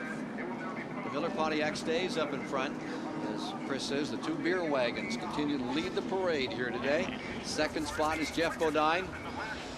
And as this man from outer space clinches his cigar a little tighter on this chilly day, we'll pause for these messages from Richmond. Back with you at 170 laps as they prepare on a restart. Double filing going down into turns 1 and 2. And as we get ready to go this time, let's go quickly down to the STP Pit Center in Dave Despain. Quick Goodyear Racing update on action here yesterday, where the Busch Grand National Division kicked off the Richmond weekend with a twice interrupted 200 lapper. It got underway with Kyle Petty running out front. He had started strong but had to change an engine early in the morning. And don't be confused when you see Mark Martin here in a moment come rolling into victory lane. There is Petty, and here is Martin, and he has knocked down the protective barrels at the end of the pit road. Mark was fine, but the barrels were not, and the race had to be red flagged. They stopped it while the safety cars put the buffer back together again. At the halfway point, rain threatening the speedway. Dale Earnhardt in the black 3 made a charge to the front, and it paid off in a traffic jam. Petty tried to lap Dana Patton on the inside, ran out of room, and watched helplessly as Earnhardt went by on the outside. Well, that storm indeed did blow in, and it brought the second red flag of the day. But just a couple of hours later, the sun and the track drying crew had done their work. The action resumed, and it was a remarkable charge from Michael Waltrip. He ran Earnhardt down from behind. He passed him with authority and ran away to his 3rd Grand National victory. Bobby Labonte had a run at Earnhardt, but came up just a little short, and he settled for 3rd spot behind Earnhardt in that 200 lapper. We've just gone back to green. That's your Goodyear Racing update. Let's get back to live action. And as we get back under green, out in front from the restart, Rusty Wallace with Ricky Rudd in second as Dick Trickle back in 10th place giving us these pictures. We're live again with you. Rudd grabs the lead. But oh, we got a spin. It is Derek Cope looping up in turn 4 to the wall. Field underneath him. Same situation, 2 or 3 laps after they make these 4 tire changes, and these cars get skittish. You know, the pit work on the part of Jeff Hammond in his hot shoes on number 17 has injected Darrell Waltrip up into 3rd place in the running order now. And the running order as they come around, they come back to the flag, keeping their boot in here, holding their positions. Ricky Rudd's car number 5 stays up in front. Rusty Wallace in second, Dale Earnhardt third, Alan Kulwicki fourth. Taking a look at Derek Cope, he might have got a little bit of help there as he spins, loops it, did not do any severe damage, was able to fire it up and come back around.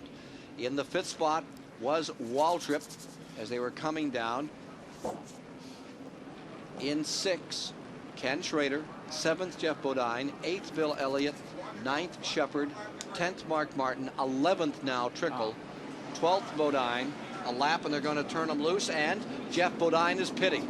Car number 11 on pit road. That's a tough break for Jeff Bodine. It must be an important adjustment they have to make. Right rear tire is being checked. It's going to be hard for him to get through all that traffic back up to the front. So many cars in front of him now. Field doubles up on the restart. Rudd for first, Wallace for second, Earnhardt third, Kulwicki fourth, Waltrip fifth on this restart. Kyle Petty down on the inside trying to take a lap back. Similar doing that all day. Similar situation to what we saw earlier, Chris. Well, Ricky Rudd now out in front. That's $220,000 extra if he can stay there. That's some payout. 178 laps complete as they come down. Rudd out in front. Can he stay there? Get that bonus. Nearing the halfway mark. He jumps in front of Kyle Petty and puts him a lap down as they go to turn 1. Wallace trying to make it 3 straight, reliving those Petty days back in the 70s. He dominated here at Richmond. Lies in second spot. Earnhardt is third and looking strong again. Alan Kulwicki on the outside there goes fourth, moving around the lap car of Bobby Hillen. 7 lead changes among 6 drivers as we get toward the halfway point. And you're riding in car number 66. Tucked right in there with Mark Martin.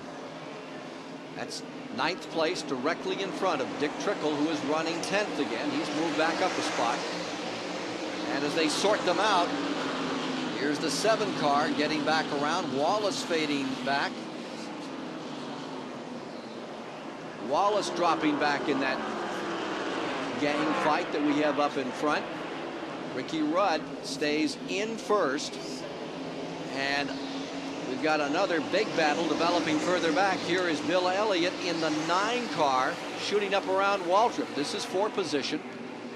Meanwhile, up in front, Kyle Petty has taken his lap back from car number 5, Ricky Rudd, and closing in his Earnhardt in second spot.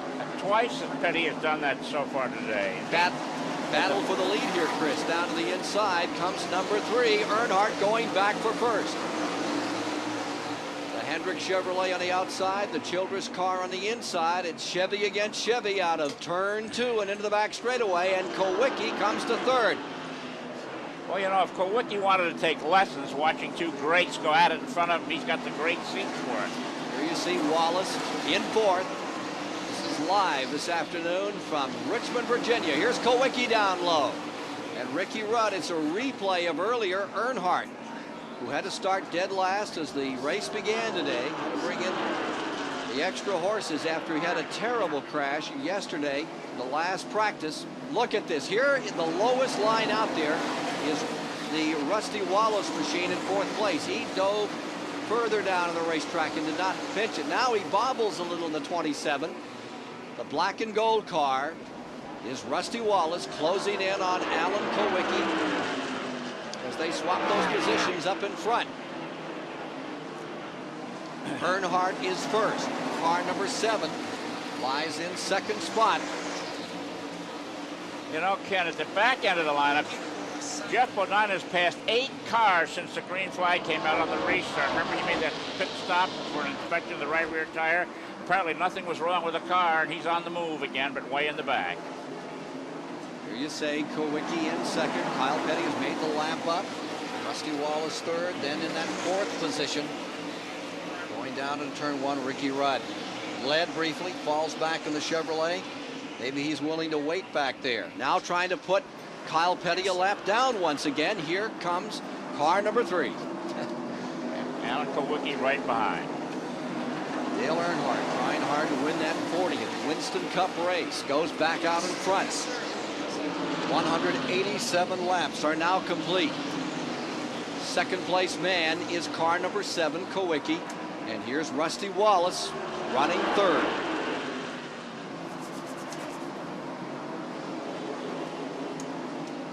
Car number 17 running in 6 is Darrell Waltrip. Right with him, Davey Allison, and he's reported a lap down. After months of preparation for the 500 at Daytona, Waltrip disappointed with their 14th place finish. You're not the only driver, but you're the team leader out there. So what are you going to do today at Richmond to get this team back in line, Darrell? See, the problem that we have this week is morale. We're mentally beat up right now, emotionally beat up, if you will. So I can't probably drive my normal race, which is not a good plan for me, but in order to encourage my men and in order to get them their spirits up, I'm going to have to go out and dry the wheels off this thing Sunday. And I'm going to have to come back in with some wheel marks down the side of the car and the nose pop beat in a little bit and get my guys, you know, pumped up back to the point of where they got some confidence in me and the car and in themselves. We had a bad day in the pits at Daytona. We had a bad day on the racetrack. They looked to the driver for leadership, and I didn't give it to them. And so we got to come in here this weekend, and we got to be as tough as we've ever been anywhere. Me as a driver, them as a crew, and try to pick ourselves up and so we can go forward in 1990. And as you watch, Waltrip is fading back some more. He's not giving that leadership he wanted to. As you watch car number 17, you're looking at his pits. Let's go right there with Jeff Hammond and Steve Burns. Jeff, Darrell Waltrip said that he was going to try and get the team pumped up. How are you guys doing today?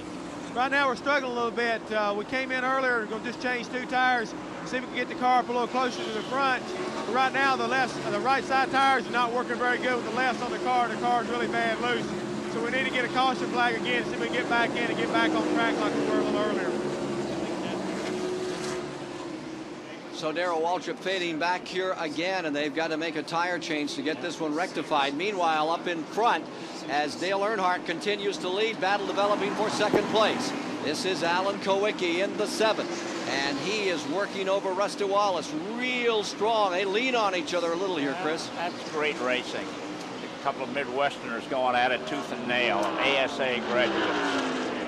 Rusty Wallace down low in the Pontiac, the Ford number 7 high.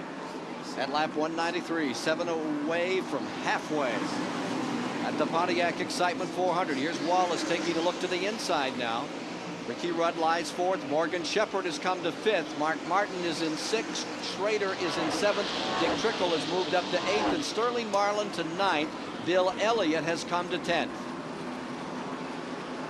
Slippery, cold track. Beautiful day. And some of the best race fans in America out here braving temperatures as we look back from Dick Trickle's car, number 66. Remember that Trickle in the 66 is being shown in 8th position.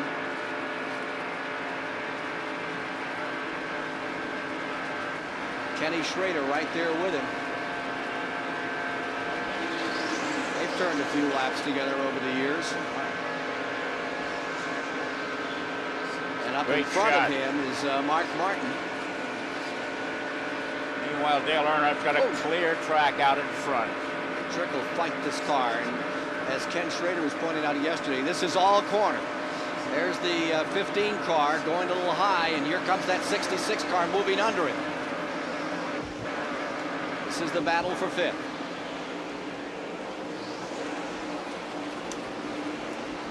Up to the outside goes number 15, Morgan Shepherd. Morgan was telling me something interesting today. He says, you know, the next thing you need in here is an oil thermostat. He runs it in his Grand National car. There's Morgan going high, and up underneath him comes car number 66, Dick Trickle. Morgan Shepherd says he uses an oil thermostat in his Grand National car. He found it in a Porsche automobile.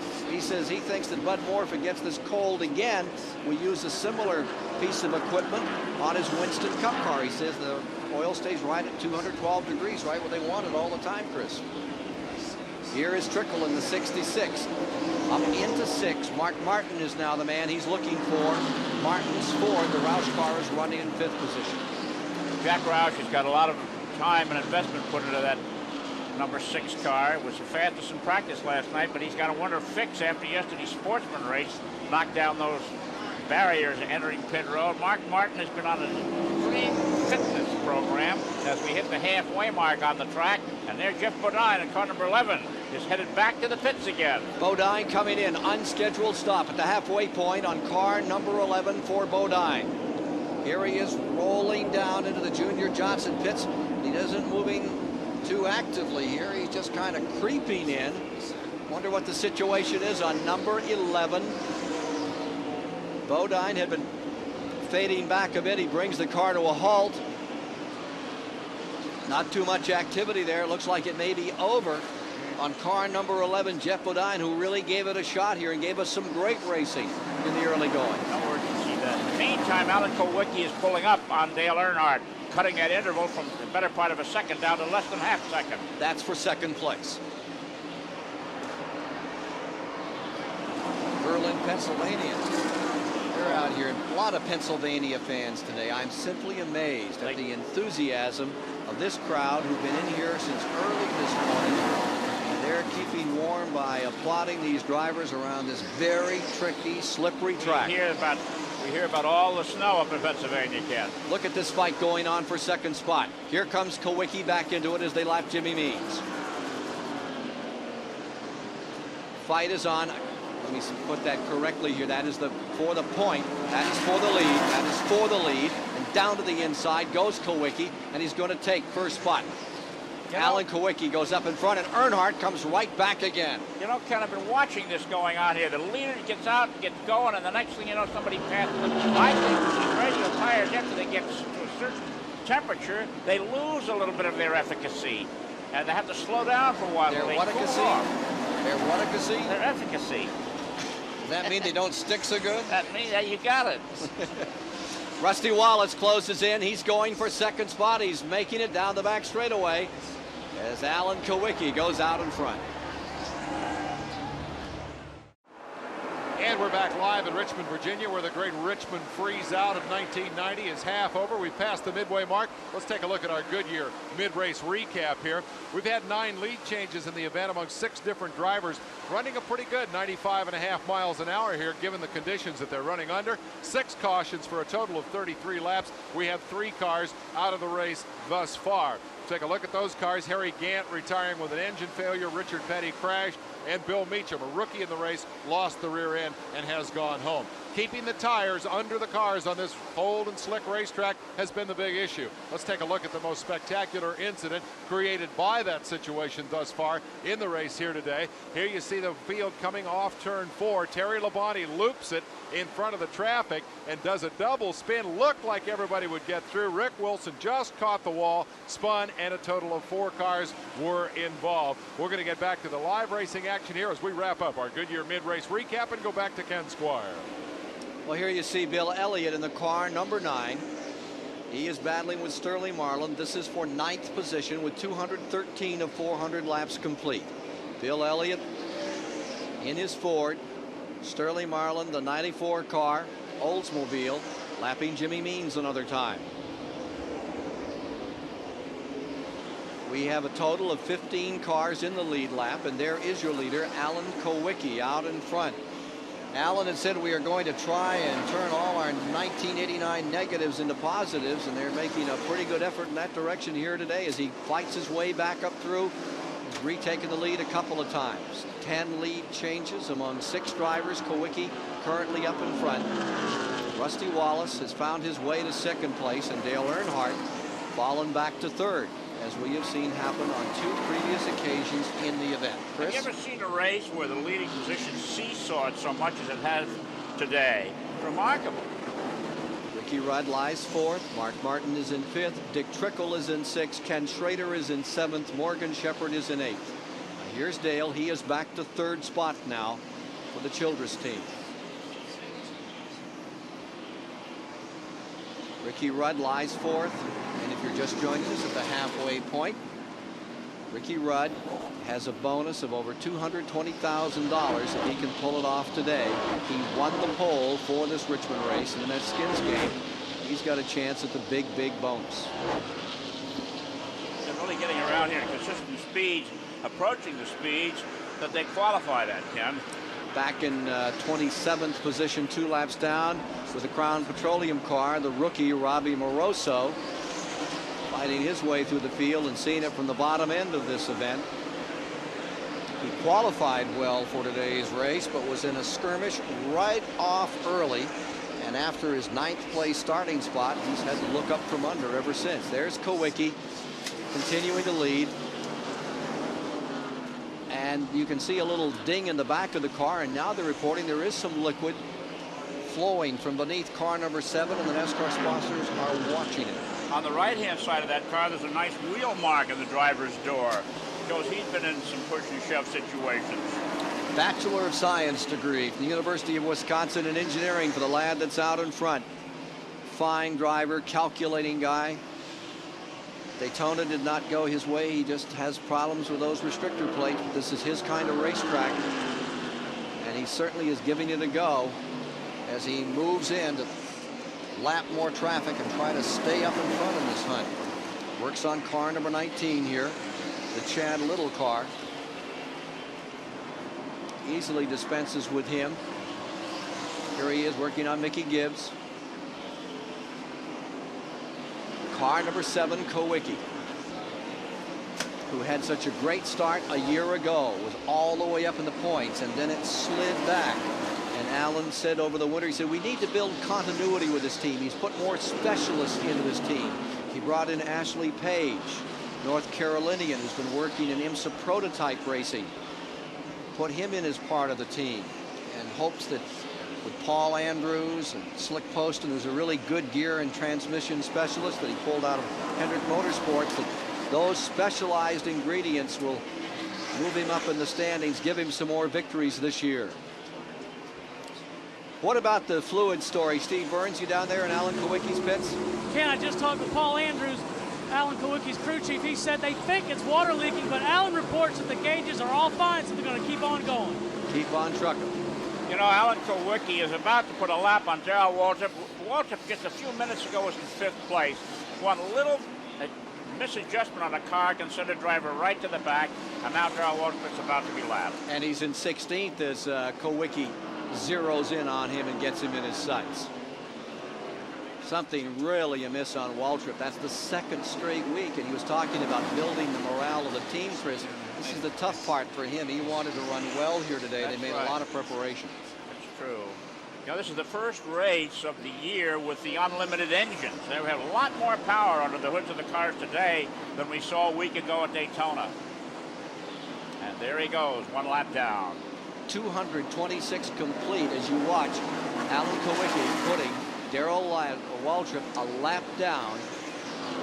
Waltrip falling, and there are now 15 cars in the lead lap as it's Kulwicki's turn to look indomitable in the Pontiac Excitement 400 on TBS from Richmond, Virginia. We are back under caution. There's been a major crash in turn number 1. The Bobby Hillen car, the Phil Parsons car lie there, but another car was involved. It is Alan Kulwicki, the leader, who is just coming down across the start-finish line with the right side of his car savaged. He is all beaten in. Here's what happened. Here you see Kulwicki going to the inside with car number 7. See a car losing up in front. Bobby Hillen goes up in smoke. Getting lost in the oil was Kulwicki's number 7. He goes to the inside, comes back across. He slammed the inside fence and slid back across the track. He took a lot of damage. It looked like Bobby Hillen lost the engine on the Harry Hyde prepared car. Here's a second angle for you folks. It was the evasive action that Kulwicki took that did him in. Kulwicki collecting the inside wall and then crashing back to the outside. And here you see car number 4. And here's Kulwicki pitting now. Oh, this is tragic for Alan Kulwicki, who had such a good run running. Steve Burns is there.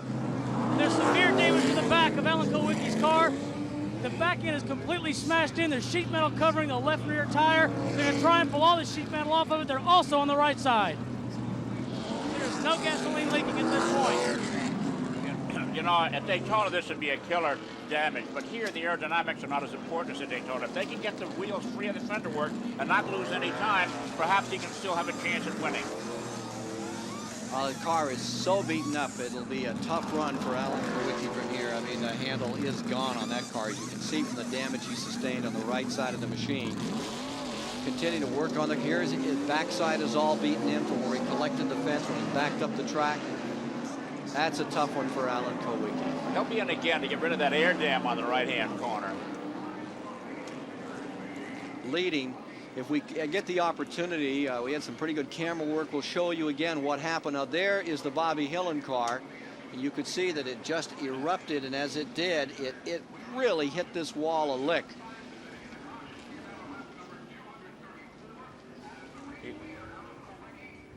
It's a tremendous black mark. Alan Kulwicki is repitting at his car number 4. Here's Kulwicki coming back in another time.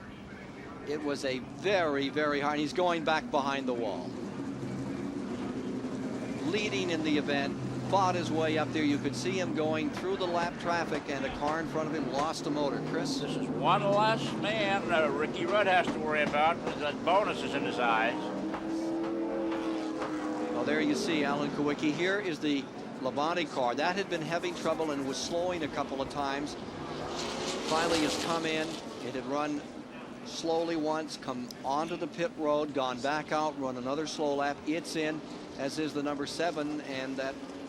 Let's take a look again at what happened here at turn 1. Now you see the 7 car on the bottom of your screen. There's Phil Parsons outside, and it is the Hillin car erupting in smoke. And take a look at what happens. See, if Kulwicki hadn't swerved so sharply to the left, he could have kept going, and there'd be no trouble at all. But I think he was in oil. I don't think he had much choice there, and he was already tagged by the 4, and away he went.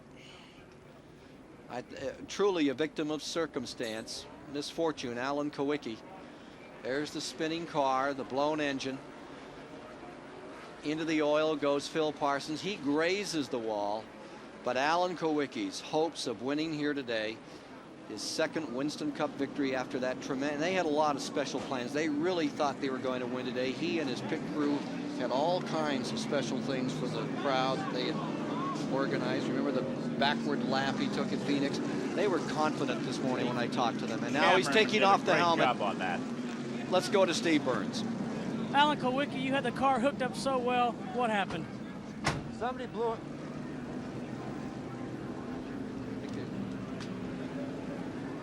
Somebody blew an engine in front of us and dumped a bunch of oil on the track, and it's too bad we didn't have anywhere to go with the Xerox Ford Thunderbird.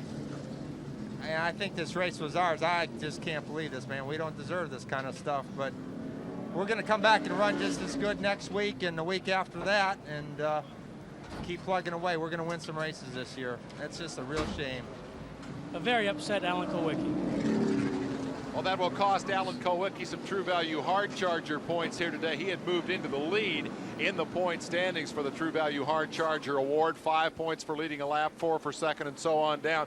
As we look at the standings, Kulwicki had 683 points compiled just past the halfway point. Jeff Bodine is also out of the race, and we expect him to be joining us here in the pit center momentarily. So Ricky Rudd is currently in the driver's seat in the race for the $1,500 here today. A bad break for Alan Kulwicki, as he is evidently out of the race for good. I don't think they're going to fix that car. It was his 4th time here. He has started on the pole once. He had finished second a year ago in this event. He had a 6, broke a crank back in 1988. And Alan Kulwicki, he does not deserve this kind of misfortune. He's a good racer, absolute victim of circumstance in this situation. Unlike most races, last Sunday's Daytona 500 had lots of winners. At least that's what Dave Despain thinks when he reviews that race in the context of the 1990 champion.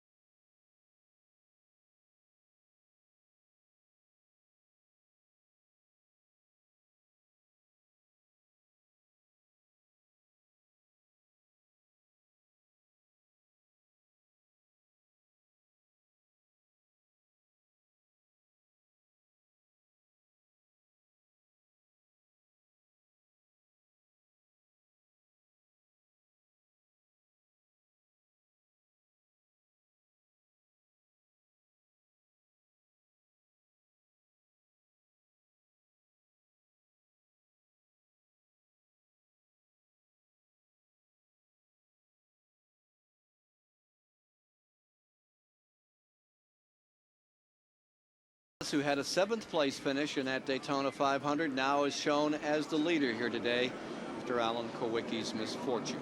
Coming up into 2nd spot for the first time this afternoon is Mark Martin. So as you lose one good Ford, another one comes right in there to contend. The Roush car is up, then Earnhardt is 3rd, Ricky Rudd is 4th. Dick Trickle lies 5th on the field. In 6th is Ken Schrader. 7th is Bill Elliott. 8th is Morgan Shepherd. 9th is Bodine. 10th is Sterling Marlin. 11th comes Jimmy Spencer. 12th is Butch Miller in the Travis Carter car. They're all in the lead lap. You know, Mark Martin up there in 2nd place, he's devoted to becoming a successful racing driver. He's embarked on a physical fitness program that has developed his upper body to the degree he's had to throw all his old clothes away. They call them muscles down there in pit road. Now he's had to buy new and bigger clothes. He's become quite a physical specimen for a little guy from Batesville, Arkansas.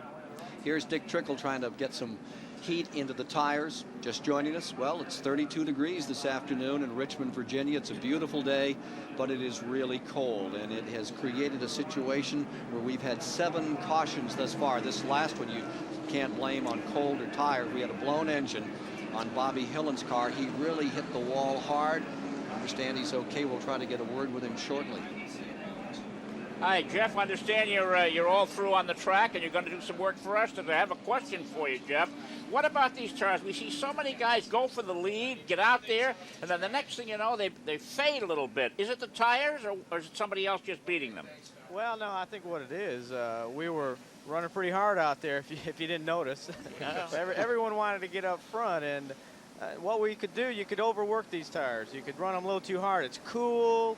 The engines are running great. You got a lot of horsepower. Everything's sticking real good. And you find yourself all of a sudden, whoops, you know, I slipped. I run a little too hard. Got the tires a little too hot, even on a cool day like today. And then you see a guy fade back. And then you see another guy take over that might have saved his tires a little bit. Just run a little bit easier, a little more conservative. He slides up in there and takes the spot away. I think that's a little bit of what I was feeling. The tires are a little inconsistent today.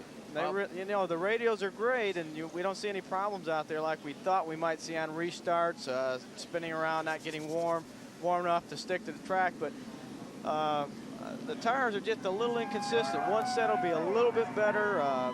They all feel good when you first put them on, but then you find out, well, maybe these have a little too much stagger, or just not hooked up quite as good as the other set. So I think that's a little bit of what you see also. Everybody can really run hard there for a few laps, but then all of a sudden you find out, well, these tires aren't quite as good as what I thought they were. Thanks very much, Jeff. Ken? All right, we'll be back with more, and it's really a delight for us enthusiasts to have Jeff Bodine drop by and tell us what it's really like out there this afternoon in Richmond, Virginia. Back with more in a moment.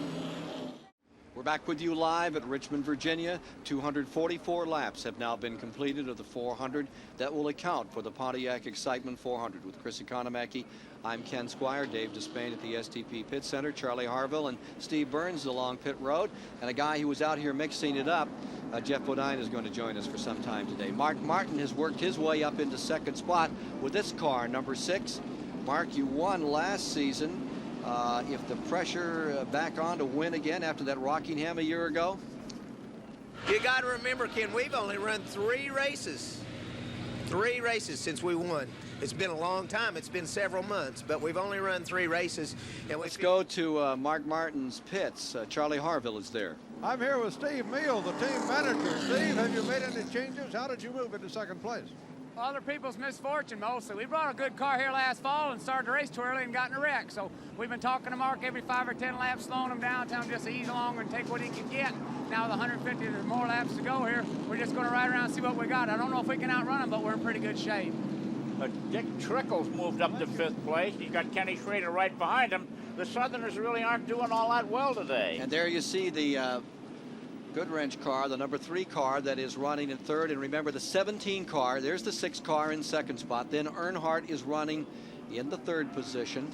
Then the 17 car of Waltrip is a lap down. He is running in 13th place as we get ready on the restart. There's now 246 laps complete.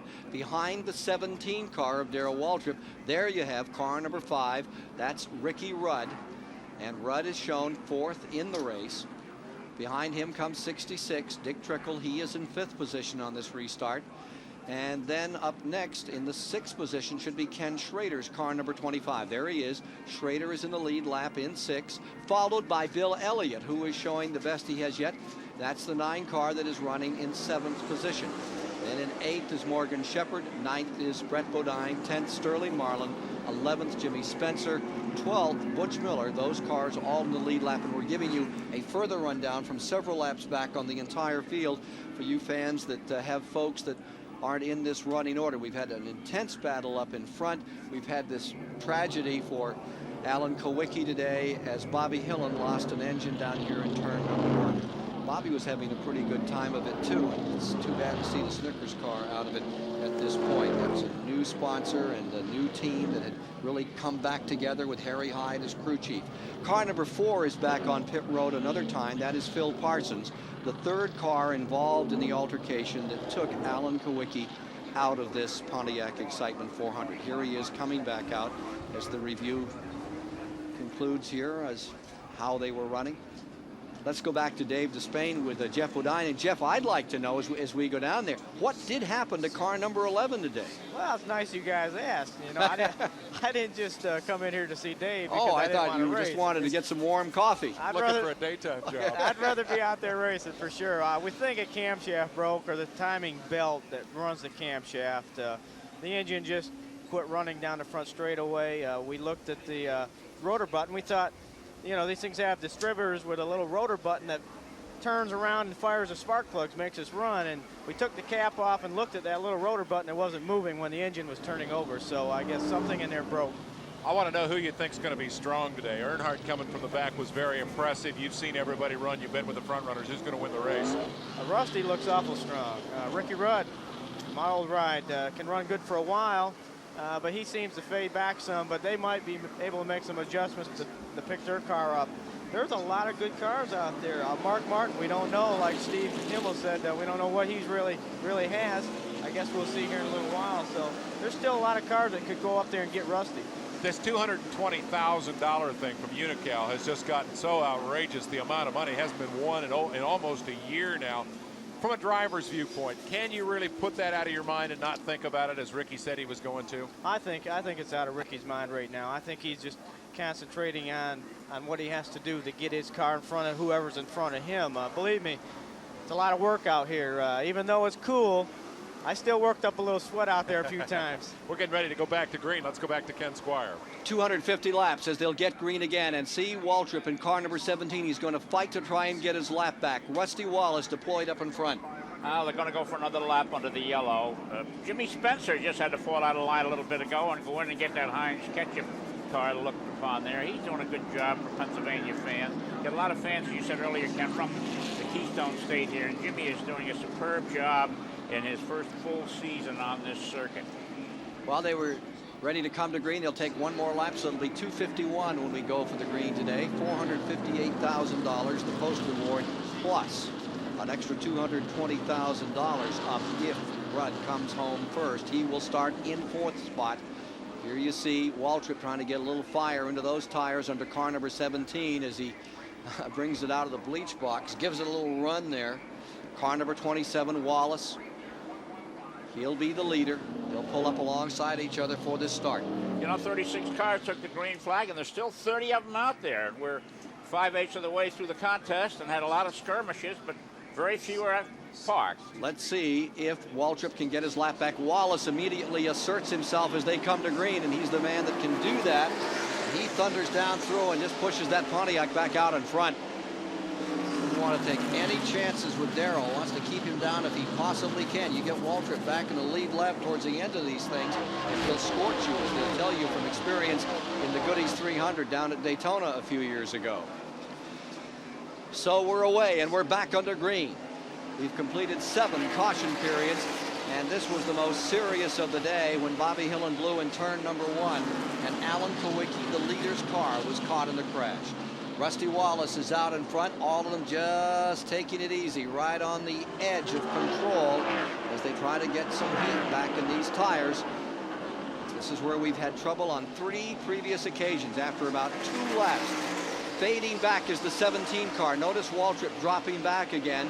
And the front four, there's Ricky Rudd down to the inside, stays right up in there. What a mix of cars today, Chris. Here you have a Pontiac in first, then you have a Ford in second, the black number 3 Chevrolet up there, and then the Chevrolet of Ricky Rudd, Pontiac of Dick Trickle, all in this front collection. Exactly, and Schrader's back there too. I think before this day is out, Ken Schrader's going to be a factor. He's been playing it very cool, lying back there, staying within striking distance. And as I said before, this business of so many different leaders is quite remarkable in this form of competition. Now there goes Mark Martin on the outside, trying for the lead for the first time today. And Dale Earnhardt waiting for one of them to make a mistake. And here comes Earnhardt down to the inside, and he blazes through. Martin gave him just a little room. He didn't want to get in contact with these very skittish tires on this cold day. So now you have it once again. Rusty Wallace up in front, and his old compadre, Dale Earnhardt, right there knocking on the rear door, the rear trunk lid, as they come back across the line to complete 256 laps. Literally and figuratively knocking on the back bumper there. He gave him a little bit of nudge. Hey, Rusty, here I am. Look in your mirror. Guess who's here? Down to the inside moves Earnhardt. He's ready to take a run at first place. Earnhardt on the inside going back to first. Here's Wallace on the outside, Chevy on the inside, Pontiac high, down to turn number 1. There could be a little leaning here. Still even in 1. And into 2, it is Earnhardt going back up into the lead position. We've seen this circumstance before, Jeff Bodine, and then we've seen Dale come back. What do you think the story is here? It looks like Rusty's having a little trouble handling. Looks like the car got a little tight, and this is what can happen. You change tires, you get a little different setup. The car wants to push, it doesn't want to turn going into the corner. I think that's what slowed Rusty down, and Dale obviously has a good set of tires. He's just motoring on by. Well, as the fans who've been watching all day will vouch for, this car number 3 has done this. Remember, it came from the rear at the very beginning of the race after he crashed in practice yesterday. It's gone out in front, and then it's been reeled in by those second, third, fourth place cars, and it's been this group that's done it each time. Well, whatever memories Dale Earnhardt has of that outside wall between turns 3 and 4 seem to be forgotten the way he runs through that corner now. That's where he had his problem yesterday, and he really took care of his car. I mean, he did it in completely. And here he is out front. Remember, he started last today, and he's out in front and running away. Banging up race cars does not bother Dale Earnhardt one iota. Number 4, Phil Parsons, is back on pit road. I'll never forget down there at Daytona when he wrapped his Grand National car up in a ball, put it wheel to wheel, and was out in 10 minutes or 15 as soon as they opened the track up for Winston Cup practice, and the other automobile, and he shrugged it off. As has Schrader shrugged off that hard crash. But you know he's got to be hurting, that his shoulders and his chest, and as you say, we saw his foot yesterday, and black and blue. It was bad looking. Says that's part of the game. We have 262 down, and all of a sudden that Earnhardt lead goes away. Here comes Wallace climbing, creeping, crawling right back up on the back of number 3. Looking further back, you saw the 66. That was Dick Trickle holding off Morgan Shepherd. But here's the story. It's up in front. Earnhardt is there, and look at Wallace in the Pontiac closing up. Mark Martin in the Ford. As 3 different manufacturer makes battle it out at Richmond in race 2 of the $20 million Winston Cup Series for 1990. Jeff Bodine. And, you know, Dale went up and passed Rusty. Looked like Rusty's car was a little tight. But that can happen on a restart. A car can be a little tight early going. Dale's car was a little looser, which made it go a little faster on those new tires, but now it looks like the tighter setup that Rusty has is going to be the better setup for the long run. He's come back to close on Dale, trying to get underneath him coming off turn 2, and now Dale's a little loose. You can see him working the steering wheel pretty hard coming off those corners. That means his car's loose. Rusty's tight setup is coming in to working really good now, and we got a heck of a race going. And we've got a great race just behind it, back in 5th spot, as the Dick Trickle car and the Morgan Shepherd car fight it out. But look at this up in front. Here is Rusty Wallace back on the inside. Meanwhile, car number 15, Morgan Shepherd, has taken 5th. Schrader's gone 6th. Trickle has fallen from 5th to 7th. This is where the story is. It's right up in first place. Bottom of the racetrack. Rusty Wallace is there. On the outside, it is Dale Earnhardt. I don't think fans at any racetrack have seen as competitive an event as we're watching today. Here, side by side for the lead is more the rule than the exception today. And Mark Martin now tries to get by Dale Earnhardt for second as Wallace takes a 2-car length lead. And look at Ricky Rudd just sitting there and waiting. I wonder what's going through his mind right now as we come up toward 270, completing a couple of laps. He's driven a very smooth, smart race in that car number 5 for Waddell Wilson. He just sits there. I wonder if he is waiting on this. He's shown that he can go up and lead. For the moment, it is Wallace again, seeking 3 in a row here at Richmond in the black, the Miller car, number 27. And then it is Mark Martin right there in second spot. Fastest car yesterday. If you're just joining us, this car had him covered in the final practice. And here's the car that's set on the pole for today's race, number 5. What a job Ricky Rudd is doing. Here's your front 4 still all together. And then you see Darrell Waltrip running 13th, 1 lap down to the leaders. Further back in the field, Morgan Shepherd has taken over in 5th. Schrader has gone to 6th. Trickle is holding 7th.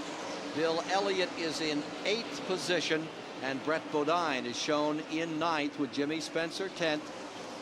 Here's the 66 Trickle car trying to move back around Schrader. They've been having a go at it for a while out here. Number 66, bottom of the racetrack, and he's making the mark. Number 66, Dick Trickle, picks up a spot. Incidentally, car number 7 is back out. Several laps down, fighting for points. Game competitor from Wisconsin. Here's Alan Kulwicki, who was leading when he was crashed out of this race. The Bobby Hillen car lost an engine, and Alan Kulwicki lost all hope of a victory here at Richmond this year. Here are the front 3, and it's going to stay that way, we think, right down to the checkers.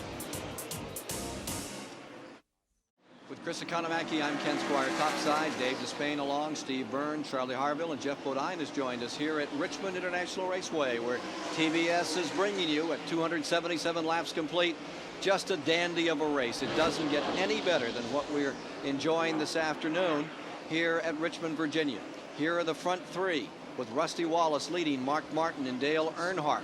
And you saw a lap car, and you're beginning to see a real buildup of excitement back behind that lap car. We'll follow that story in a moment. But let's watch what happens when these top competitors move their way through turn 4, Chris. At the end of the tapered guardrail, these 4 Fitch inertial barriers made by John Fitch, a former driver. They're plastic barrels filled with energy-absorbing material. Watch how close these cars come to them. And yesterday, Mark Martin, who's now in second place fighting for the lead, ran into these barrels. They're just a couple inches away. It's amazing how close they cut this corner. That concrete wall separating pit road at turn 4 from the racetrack. Here are the front 3. Jeff Bodine, how do you think it looks out here? Looks like fun. It's killing me to sit in here, but you know, our Budweiser Thunderbirds are running so good. We led the race some. We were running second, third. We had to make that pit stop when no one else did to tighten up some lug nuts, and that put us behind in all that traffic, but the car was really running good, and I'm sure with all these other cautions, we would have made that up and got back up here with these guys. It's eating my heart out having to watch this thing go, but there's a lot of racing left this year that's real early in the season. Maybe we get our bad luck out of the way early, and we'll go on and have all good luck the rest of the year. How's your brother looking to you, Brent, Jeff? Well, I got a chance to race with little brother out there a little bit when I came through that pack from the back, and he didn't look all that bad, but it looked like he might have been having some brake problems, or he just didn't seem to be able to run down in the corner like he wanted to. Of course, when I went by, he kind of picked up the pace a little bit.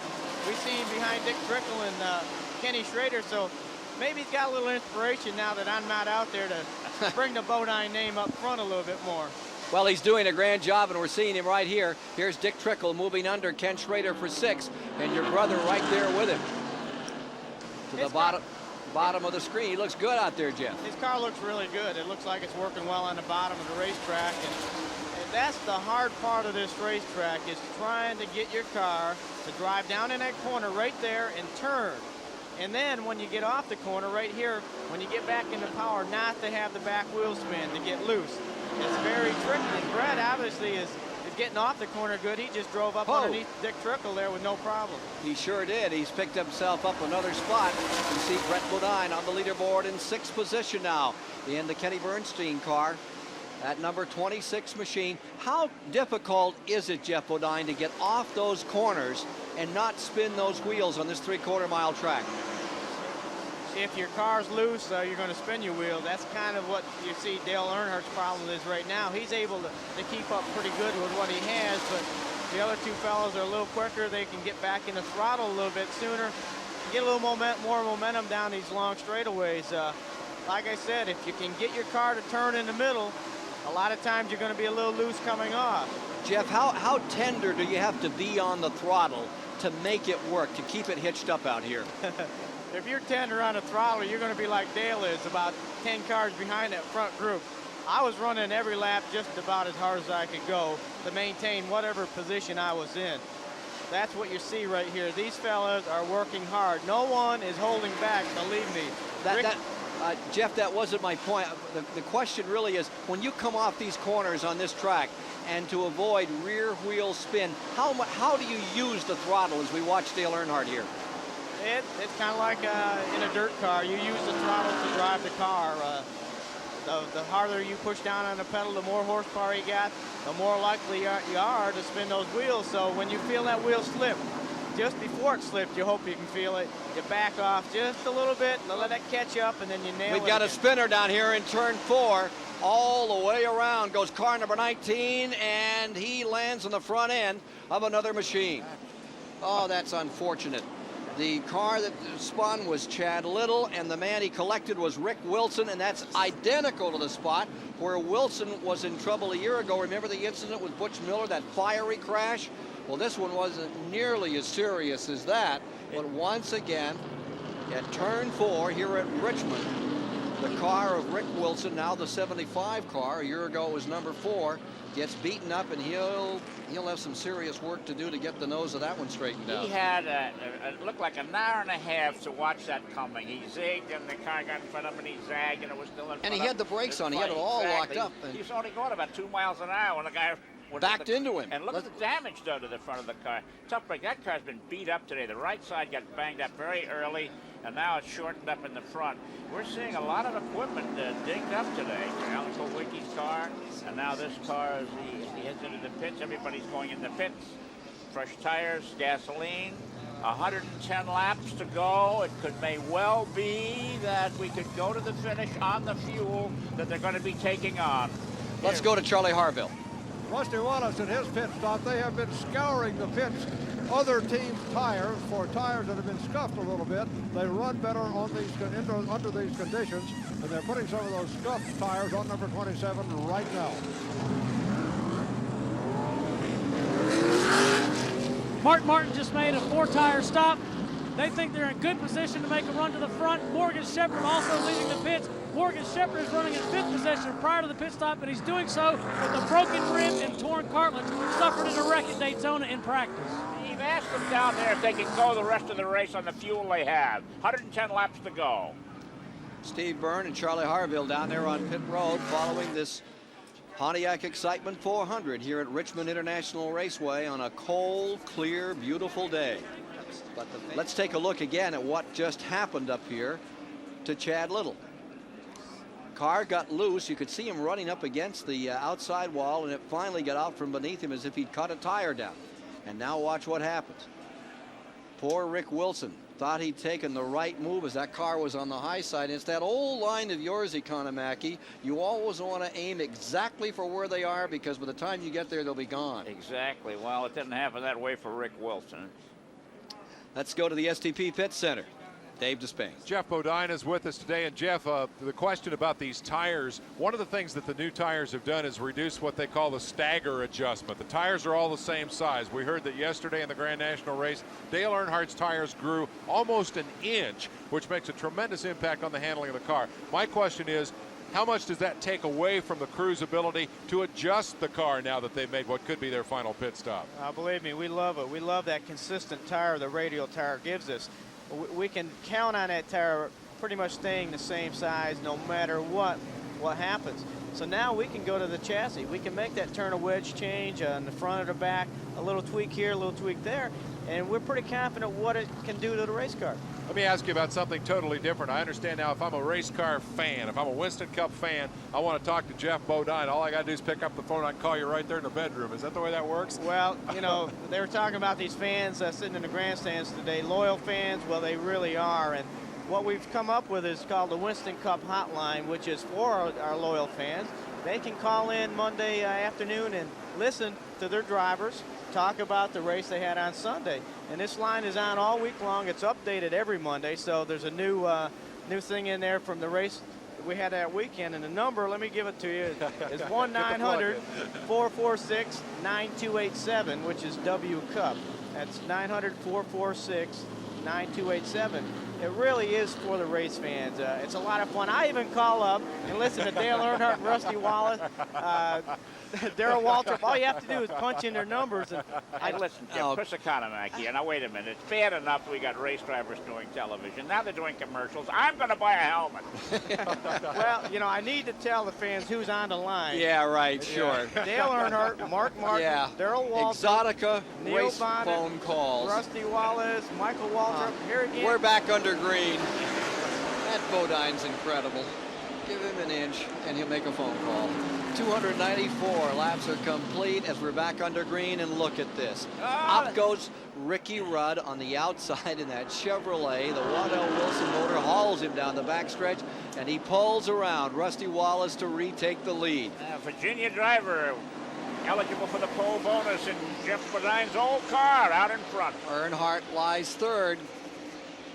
I'd like to place a phone call to Ricky Rudd right now and ask him how he thinks things are going today. Here he is in the back straightaway in car number 5. And as you get this view as the field limbers down at a turn number 3, Robbie Moroso, his car number 20, back in the pack after an early altercation in today's race. He's the only of one of the rookies running for Winston Rookie of the Year honors that made the field. And he's gaining some very valuable experience out of here. He's sure finding out it isn't like running in the Saturday show. Meanwhile, up in front, look at Earnhardt work over Rusty Wallace at turn number 3. This is a grand race, Chris. Really, you know who a sleeper is in this race, Ken? Is Bill Elliott. He's closing in closer and closer to the front now. He's running fifth right now. Running 5th and staying with the leaders. The race is a long way from being over. It's got 103 laps to go. George and Mildred are down there in Atlanta. Hope you're feeling well, Miss Elliott, as your son just keeps on picking away at this thing, and he just watches him out and stays away. That's actually what he is doing, is a Waltrip kind of race. He is letting everybody else do the racing and beating up, and he's kept his car clean, and there's still 102 laps remaining to decide this one. 2 laps, Ken, before we find out if this guy may have just made $350,000 pit stop. That's how much money that Ricky Rudd can walk out of here with today if he wins the race from the pole. Look at the lead. He's just running away from what was the battle for the lead, is now the battle for second place. Jeff Bodine, you talked a moment ago about the drop-off in the tires and about how long it takes before those tires give up. How soon will we know if Rudd is that much better than everybody else? Watch and see. We don't know. He looks awful good right now. I mean, what a difference a pit stop can make. He was falling back. He couldn't keep up with the front cars. Now he's pulling away from him. But that car right there, number 3, zeroing in on that 5 car. He did that a lot last year when I was in the 5. So I know Rudd's in there saying, "Come on, baby, get going," because he doesn't want Earnhardt to get up there and have to race with him, because right now, he's running his line. He can do whatever he wants out there, put the car wherever he wants to make it go as good as it can and save those tires. If Earnhardt gets up behind him, he's going to have to start doing some other things maybe to keep him behind, overwork the tires, and then he could get in some serious trouble. The tires get hot and go away. As we watch the leader continue to hold that advantage that he's built, let's go down to Steve Burns on pit road. With Waddell Wilson, the crew chief. Waddell, Ricky took off like a shot on the restart. What'd you guys do to the car? Well, the car's pretty good with new tires on a restart, but I'd like to still change the sway bar and a couple of springs. You know, it's our first time together here at Richmond, and we didn't hit the chassis like we'd like to. Can he go but, you know, we'll get better as time goes on. Can you go the distance on gas? Yes, we can make it on fuel. That's not a problem, I don't think, for anyone. Everybody on pit road is saying they can go the distance. Few people I respect as much as Waddell Wilson. He is something. He's going to make 2 or 3 more adjustments. Here's the battle for third. Excuse me, Chris, but battle for third begins to develop as you watch car number 6 and number 9, Bill Elliott, beginning to roll his way up. He's a little further back. You see the number 6 and the 27th. Here's the 6th car in the 4th position. Then a lap car, and Elliott keeps on trucking. He keeps moving up, although Elliott is now being put under some pressure from Morgan Shepherd. There they are in turn 4. See if we can. Here they are coming down the main straightaway. There are those 3 cars running up in front, and here is the 15 car of Morgan Shepherd, bottom of the racetrack, and that puts a dent in Elliott's hopes today.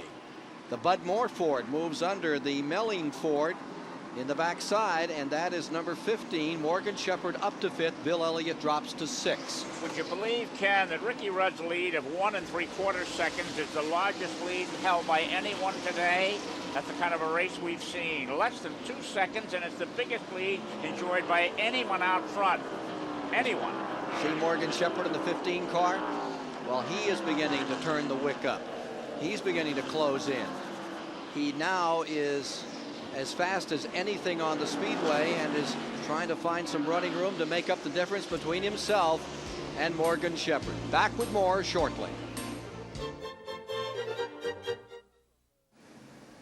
And we're back live at Daytona, from the pinnacle of success to this kind of a disappointment. I said we're back at Daytona. A week ago at Daytona, this guy had the pinnacle of success. And now we're at Richmond, and Derek Cope, well, you see how his day has ended. He has spun the car and also collected the 98 of Butch Miller in the incident. And as we take a look at it here, Cope has already spun and is bouncing off the wall. Now where does Miller come from? Jeff, in a situation like this, are you, oh boy, he hit hard too, head on.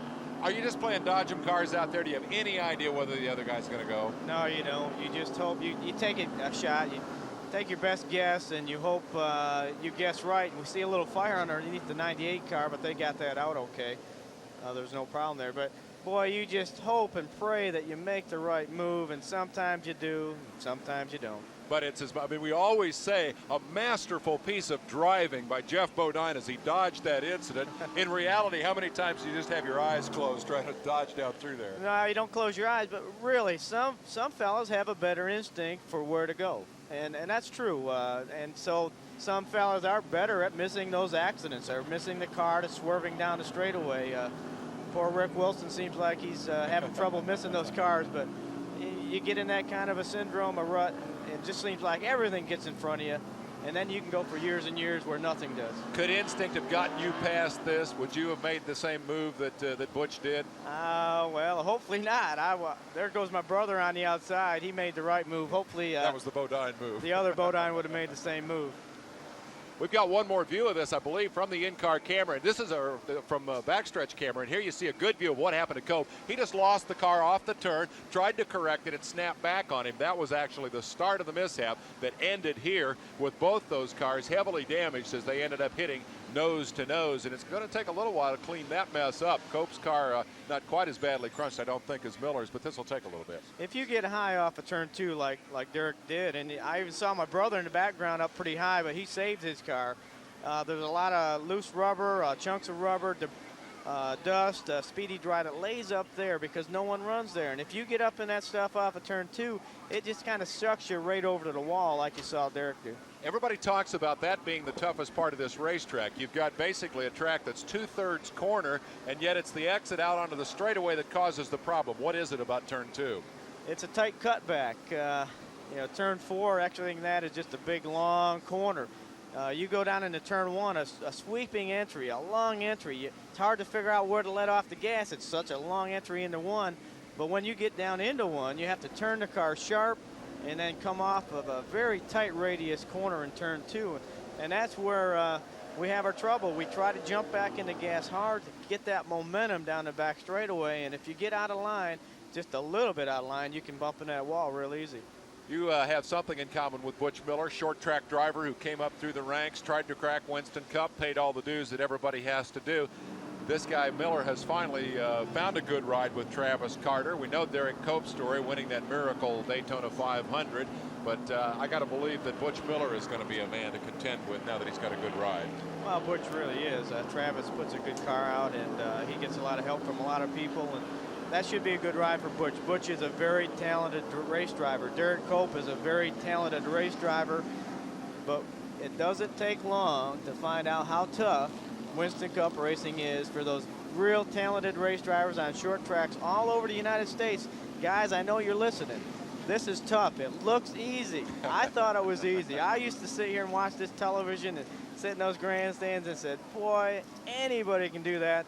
But it is the toughest type of racing in the world. Believe me, the cars are heavy, tires are narrow and hard, under horsepowered for the weight.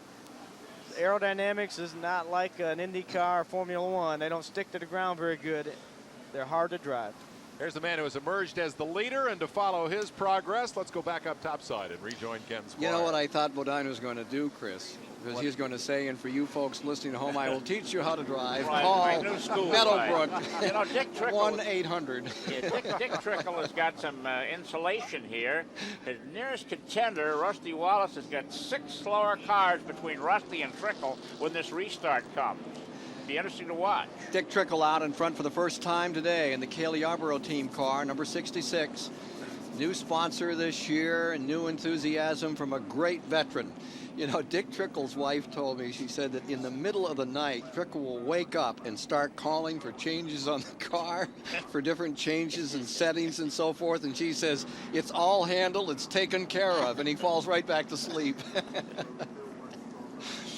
Car number 66 did not pit this time. The others behind him did, hence the reason why Dick Trickle is in front as we get set for a go.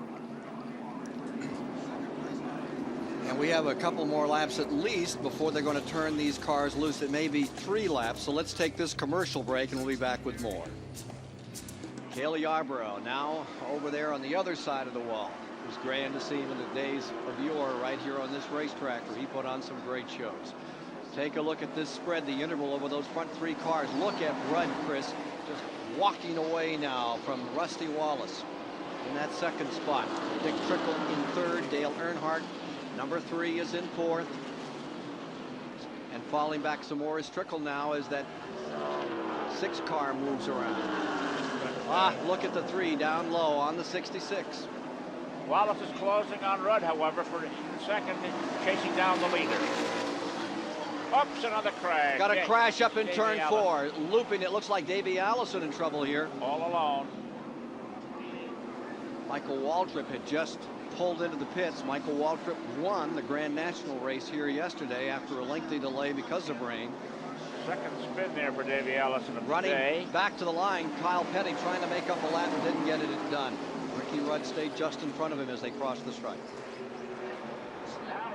So that is the 10th caution of the day.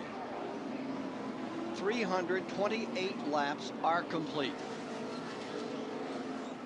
72 to go. And Ricky Rudd being breathed on heavily from behind by Rusty Wallace. Dale Earnhardt waiting in the wings there. Ricky Rudd was the '84 winner. Rusty Wallace has won both the spring, the winter, and the fall race here at Richmond. Yeah, and here comes the leader onto pit road. Rudd is coming in. Kyle Petty pits, and the 66 comes in. It elects to take on some rubber here as we get ready for the shootout for the finish. Let's see what they're going to do on car number 5. 1 lap to green. You know, right side tires being strapped on car number 5. 4 tires. All the way around now, from right to left. He's one of only 5 cars on pit road. This is going to be some strategic maneuver. 12 cars in the lead lap.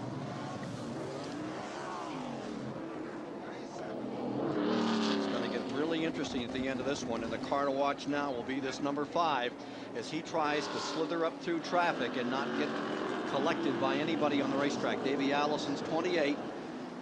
Back on pit road again. Pace car is coming in as the field jams for a start. Coming down, and it will be Rusty Wallace up in front, Dale Earnhardt in 2nd, Mark Martin in third, Bill Elliott up to fourth, Morgan Shepherd in fifth as they go into the first turn. Barry Dodson, who's the crew chief for Rusty Wallace, told me that they tried the tires that they got off Harry Gant's car. The tires had 4 laps on them, slightly scuffed. They didn't work too well. They've gone back now to sticker tires, new tires on the car of Rusty Wallace, and that appears to be working.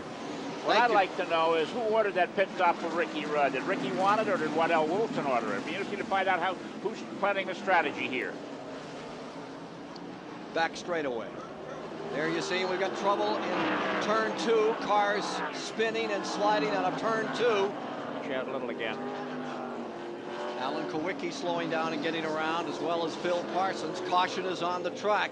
That's number 11 today. 332 laps down. 400 laps the distance. It's been a tremendous race, but it is so cold, no one can get a bite on this track, and the cars keep skittering out from underneath drivers and sending them spinning here.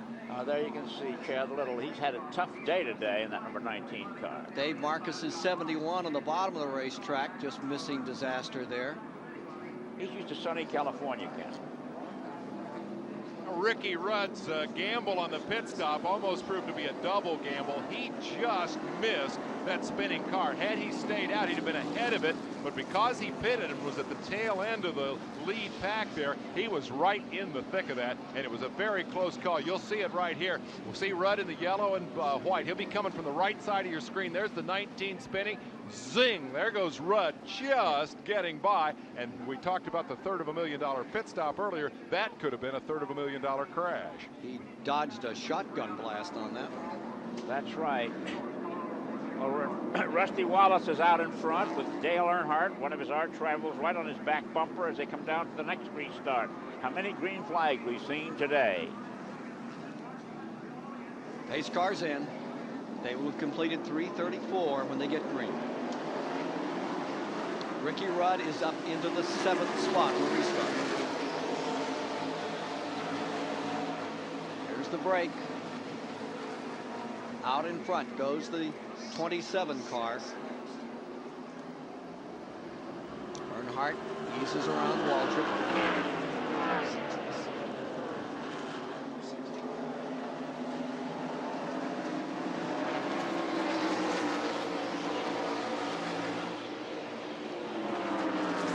Thinning out now.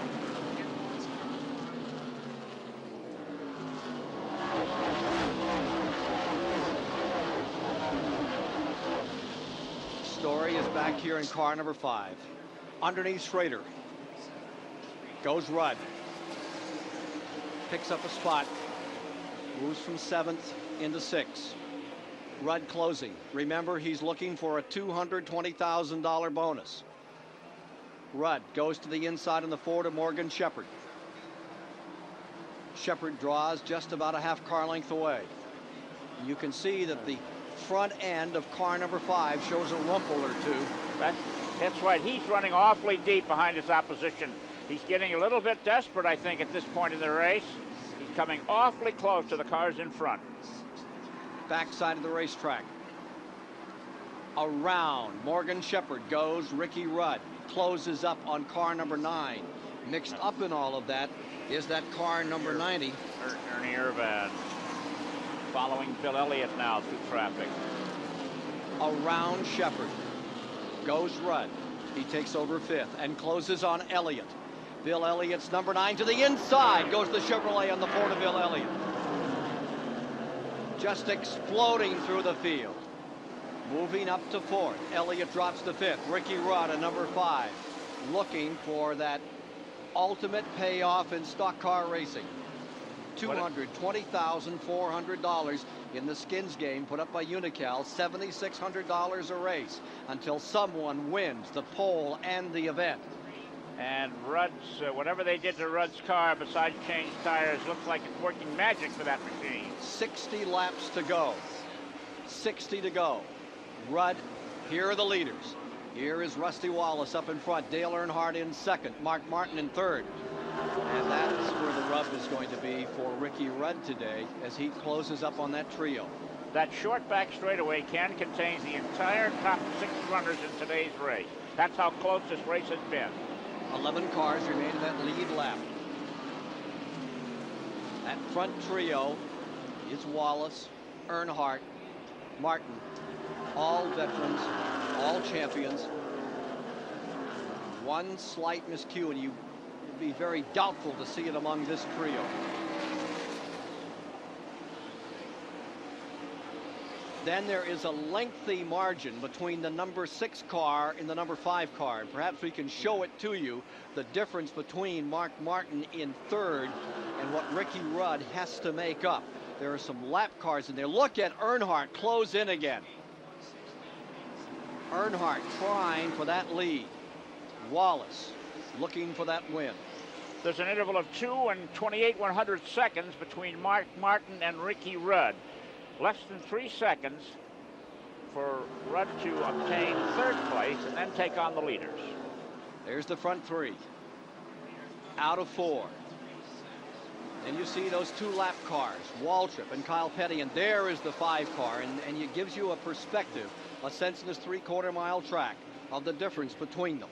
2:18, 2 minutes, 2 and 18/100 seconds, and Rudd is gaining on the leaders. 344 laps complete. Is there time enough for Ricky Rudd? It would appear that way right now, but how soon will those tires begin to fade? That's the issue for Ricky Rudd. He lost a little bit that time, 2.5 seconds.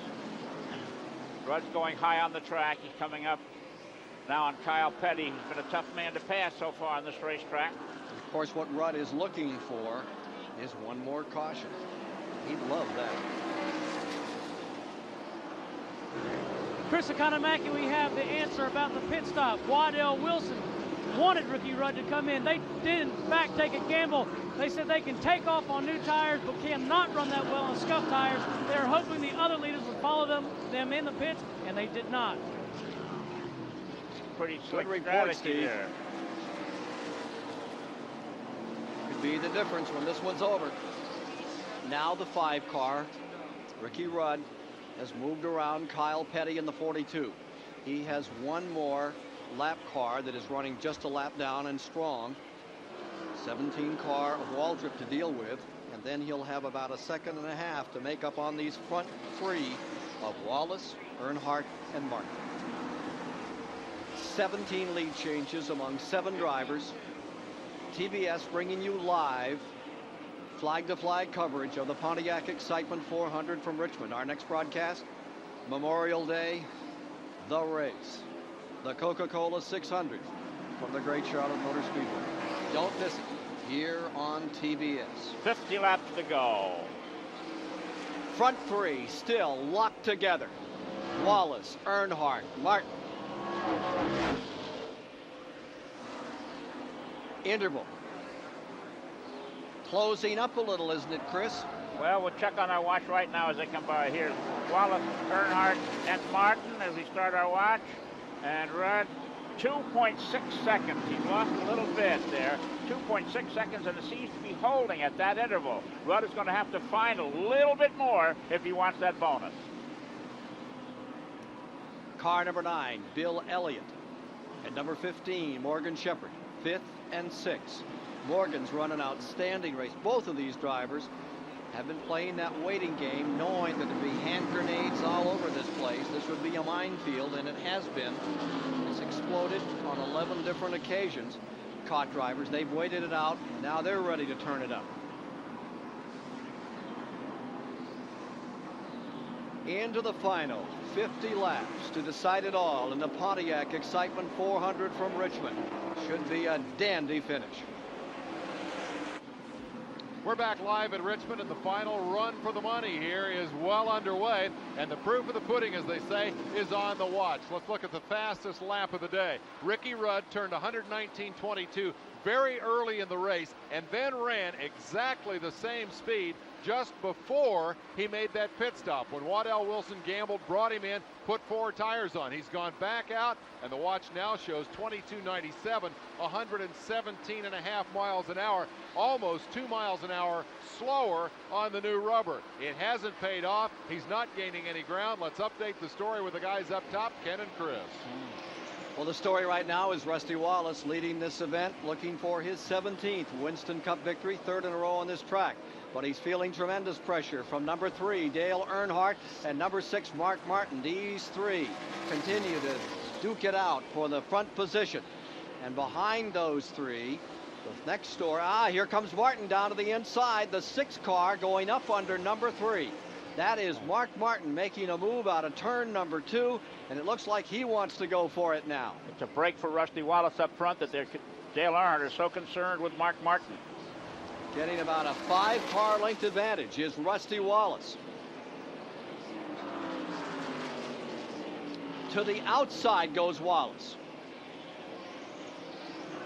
And Earnhardt closes the door, big time. That's right.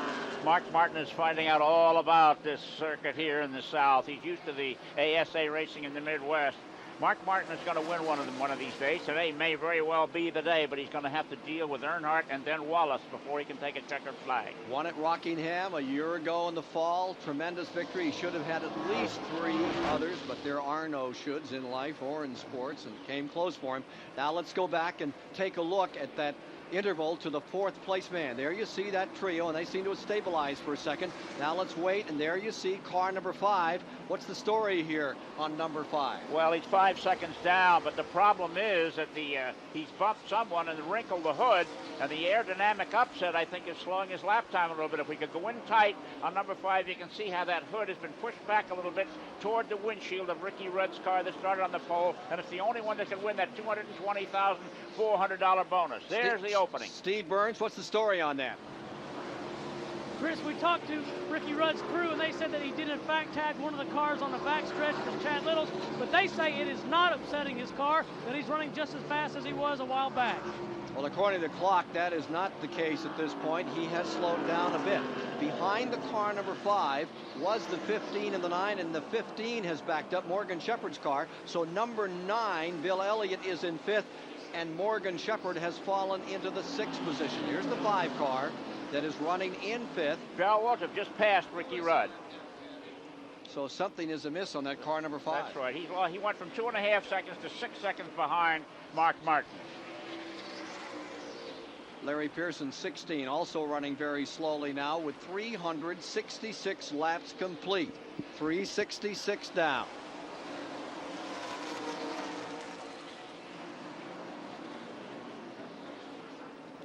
Got a slow runner. That's Mickey Gibbs in the bottom of the track, just coming off the pace as Rusty Wallace slips by, and a good battle developing for second once again. Here is Mark Martin using the bottom of the racetrack. Right down there against that yellow line in that 14-degree banking, and he whips that Roush car into second place. Earnhardt falls to 3rd, 367 complete. Earnhardt's not ready to give this one up. No white flag here of surrender. He is willing to go all out now and try to just ride with Martin and get back after him in that last 20 laps or so. Well, in order to beat Rusty Wallace, why, somebody's going to have to call on something. Oh, he got a spin in the back straightaway. Larry Pearson turning around, but he's on the grass and there's no yellow yet. Going back on the track, and the race continues with 30 laps remaining. 23rd place car, Pearson back underway, 4 laps down. No caution. Number 6 draws away from the number 3. Martin draws away from Earnhardt in second place. Earnhardt in 3rd, and Wallace continues to build on his advantage. And now Mark Martin is starting to close the gap on Rusty Wallace.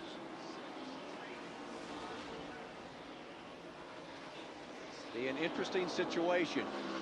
If we get down to that last 10 laps, and Martin can make up enough time, and I think he has the bit in his mouth now. Wallace is, else Jack Roush has taken away the bridle and said, just run for it. Wallace is facing traffic. There's 4 slower cars directly in front of him, 2 of them side by side in front of him, and here comes Mark Martin. There's Wallace getting almost pinned in. Mike Alexander driving that Bobby Allison car. He's been doing an excellent job today. He is running, I believe, just a lap down in 16th in that new Ray Bestas car. There's one of the oldest sponsors in NASCAR, back in again. That's right. They were the ones that were instrumental in financing the construction of Pocono Raceway in Pennsylvania. They provided the money to build a test track, and it turned out to be Pocono International Raceway. Here you see Martin in the number 6. Let's check the interval. He is in second spot, and we'll check the interval between first place man, Rusty Wallace, and Martin in second. Pontiac first, Ford in second. How about it, Chris? 1 and 19/100 seconds between the first and second place cars, Rusty Wallace and Mark Martin. We'll get it next time around to see if Mr. Martin is chipping away. Alexander going a lap down again to Martin. That'll put him 2 down. Showing 11 cars in the lead lap as we prepare to decide this one. Let me review for you who they are. 1 and 16/100 seconds. He's knocked 3 100ths off, did Mark Martin on that last time around, gaining on Rusty Wallace. There's Earnhardt in third, also lapping Mike Alexander. 4th spot is Ricky Rudd. 5th is Elliott. 6th is Morgan Shepherd. 7th is Dick Trickle. 8th is Brent Bodine. Then 9th is Jimmy Spencer. 10th is Ken Schrader. 11th Sterling Marlin. 1 and 3/100 seconds, and Mark Martin is on the run. 1 lap down in 12th, Darrell Waltrip. 13th is Kyle Petty. 14th is Ernie Irvin. 2 laps down in 15th, Mickey Gibbs. 50,000 fans, just about frozen solid, but enjoying every moment of it, Chris. And half a second between Mark Martin and Rusty Wallace as the Ford driver from Batesville, Arkansas, closes on the Missouri man. 24 laps to go. It's building for a finish. Here's Sterling Marlin going down a lap. Sterling Marlin, the 11th place car, has gone down to the first and second place machines. That leaves 10 cars in the lead lap. Schrader, the man on the bubble. And now Rusty Wallace's mirror is full of Mark Martin. There you see the difference as they lap Dave Marcus. It's about 3 car lengths. And everyone has forgotten about Ricky Rudd.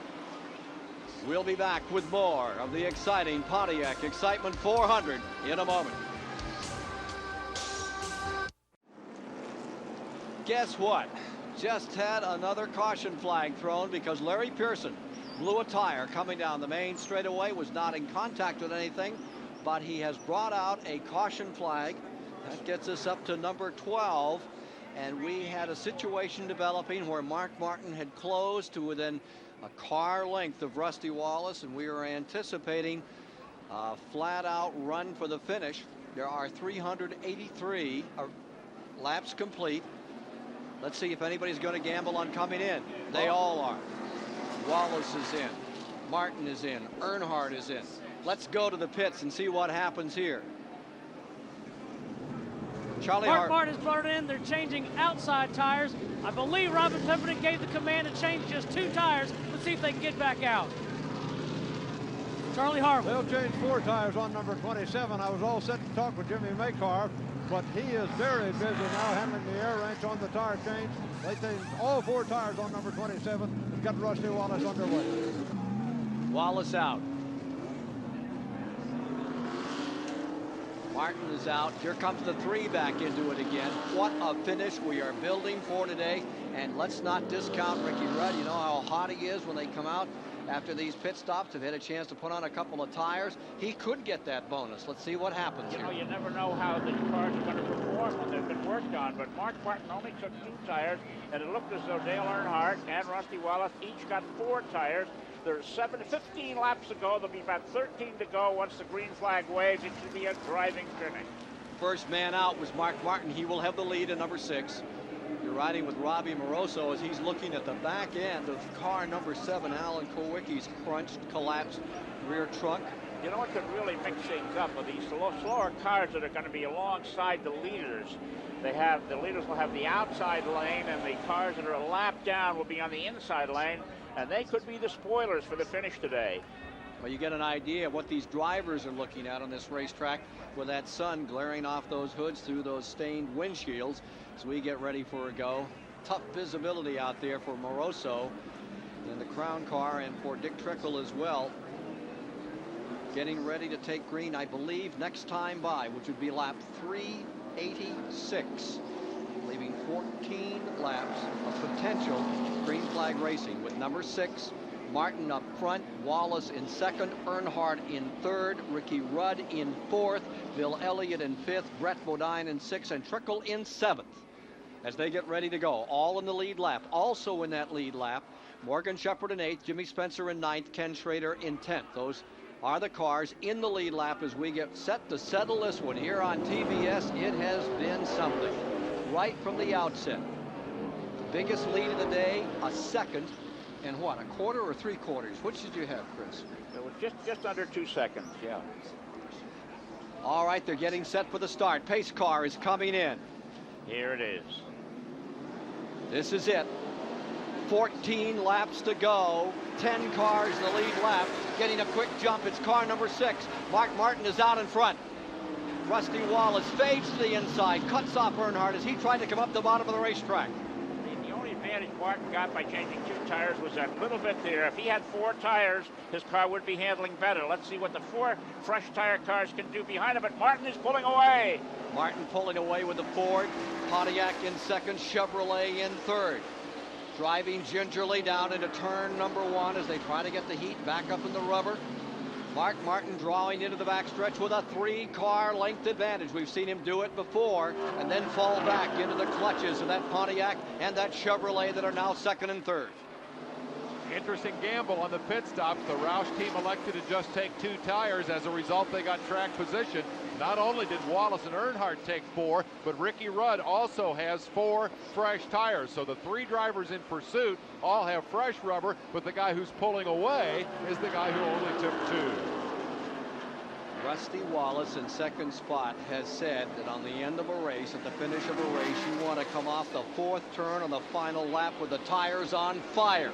10 laps to go. Let's see what's going to happen with 10 to go. Who is going to be on fire at the end of this one? Steve Burns. With crew chief Robin Pemberton. Robin, everybody changed 4 tires. You changed 2. Why? Well, we had to take a gamble.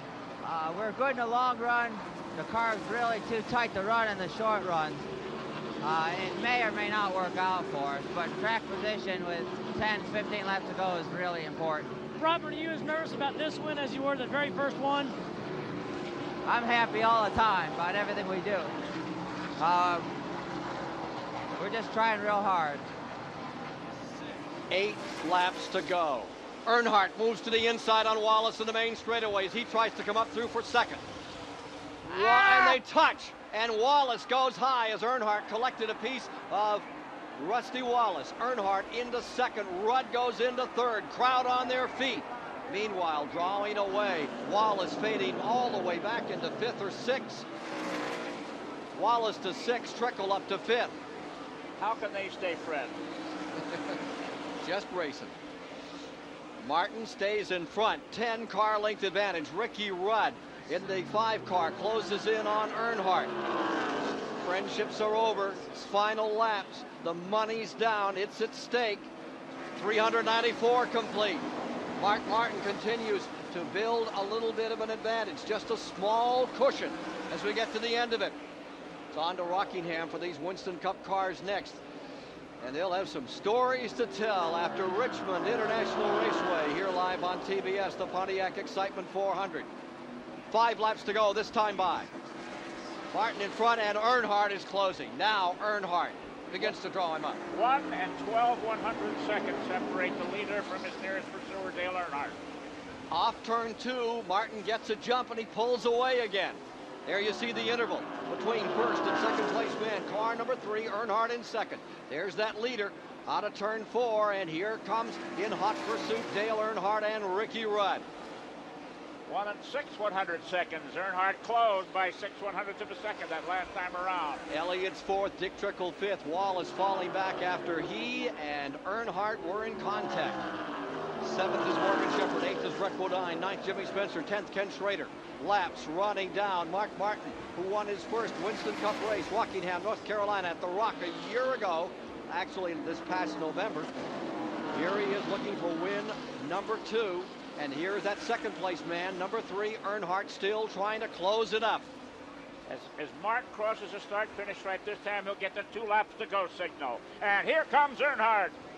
Earnhardt still closing up here at the finish. He fell back, and turn number 2 seems to be his Achilles heel. Down for the finish this afternoon. White flag next time around for the leader.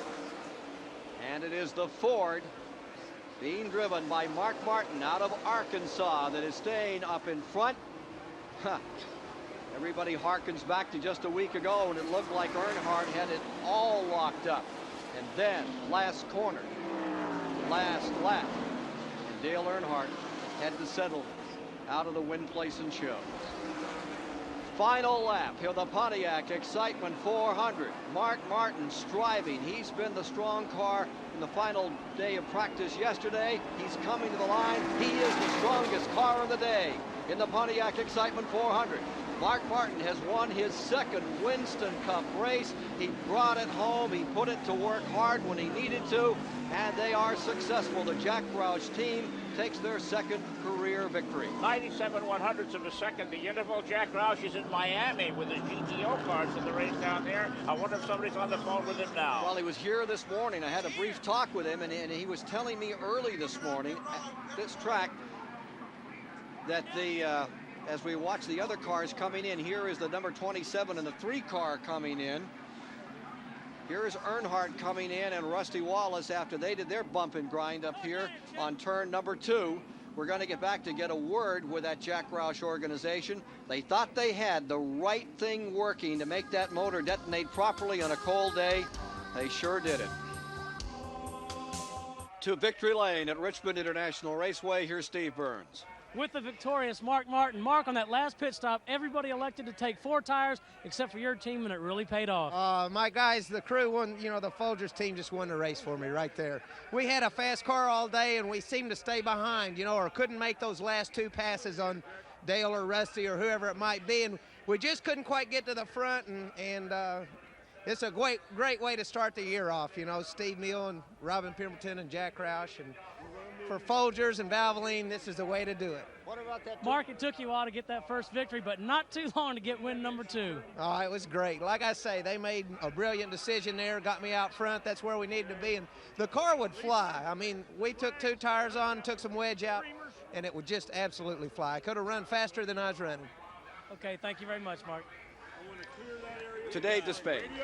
Let's remember that that's Mark's second trip to victory lane this weekend. Yesterday, he went sliding in there with the front end all bashed up after he ran into those pilings at the end of the pit wall. Today, a much happier trip to victory lane. A consolation prize and a small one indeed for Ricky Rudd. Fastest lap of the day, 119.22 miles an hour, and everybody on the crew gets the Timex Speed Track for Ricky's driving performance.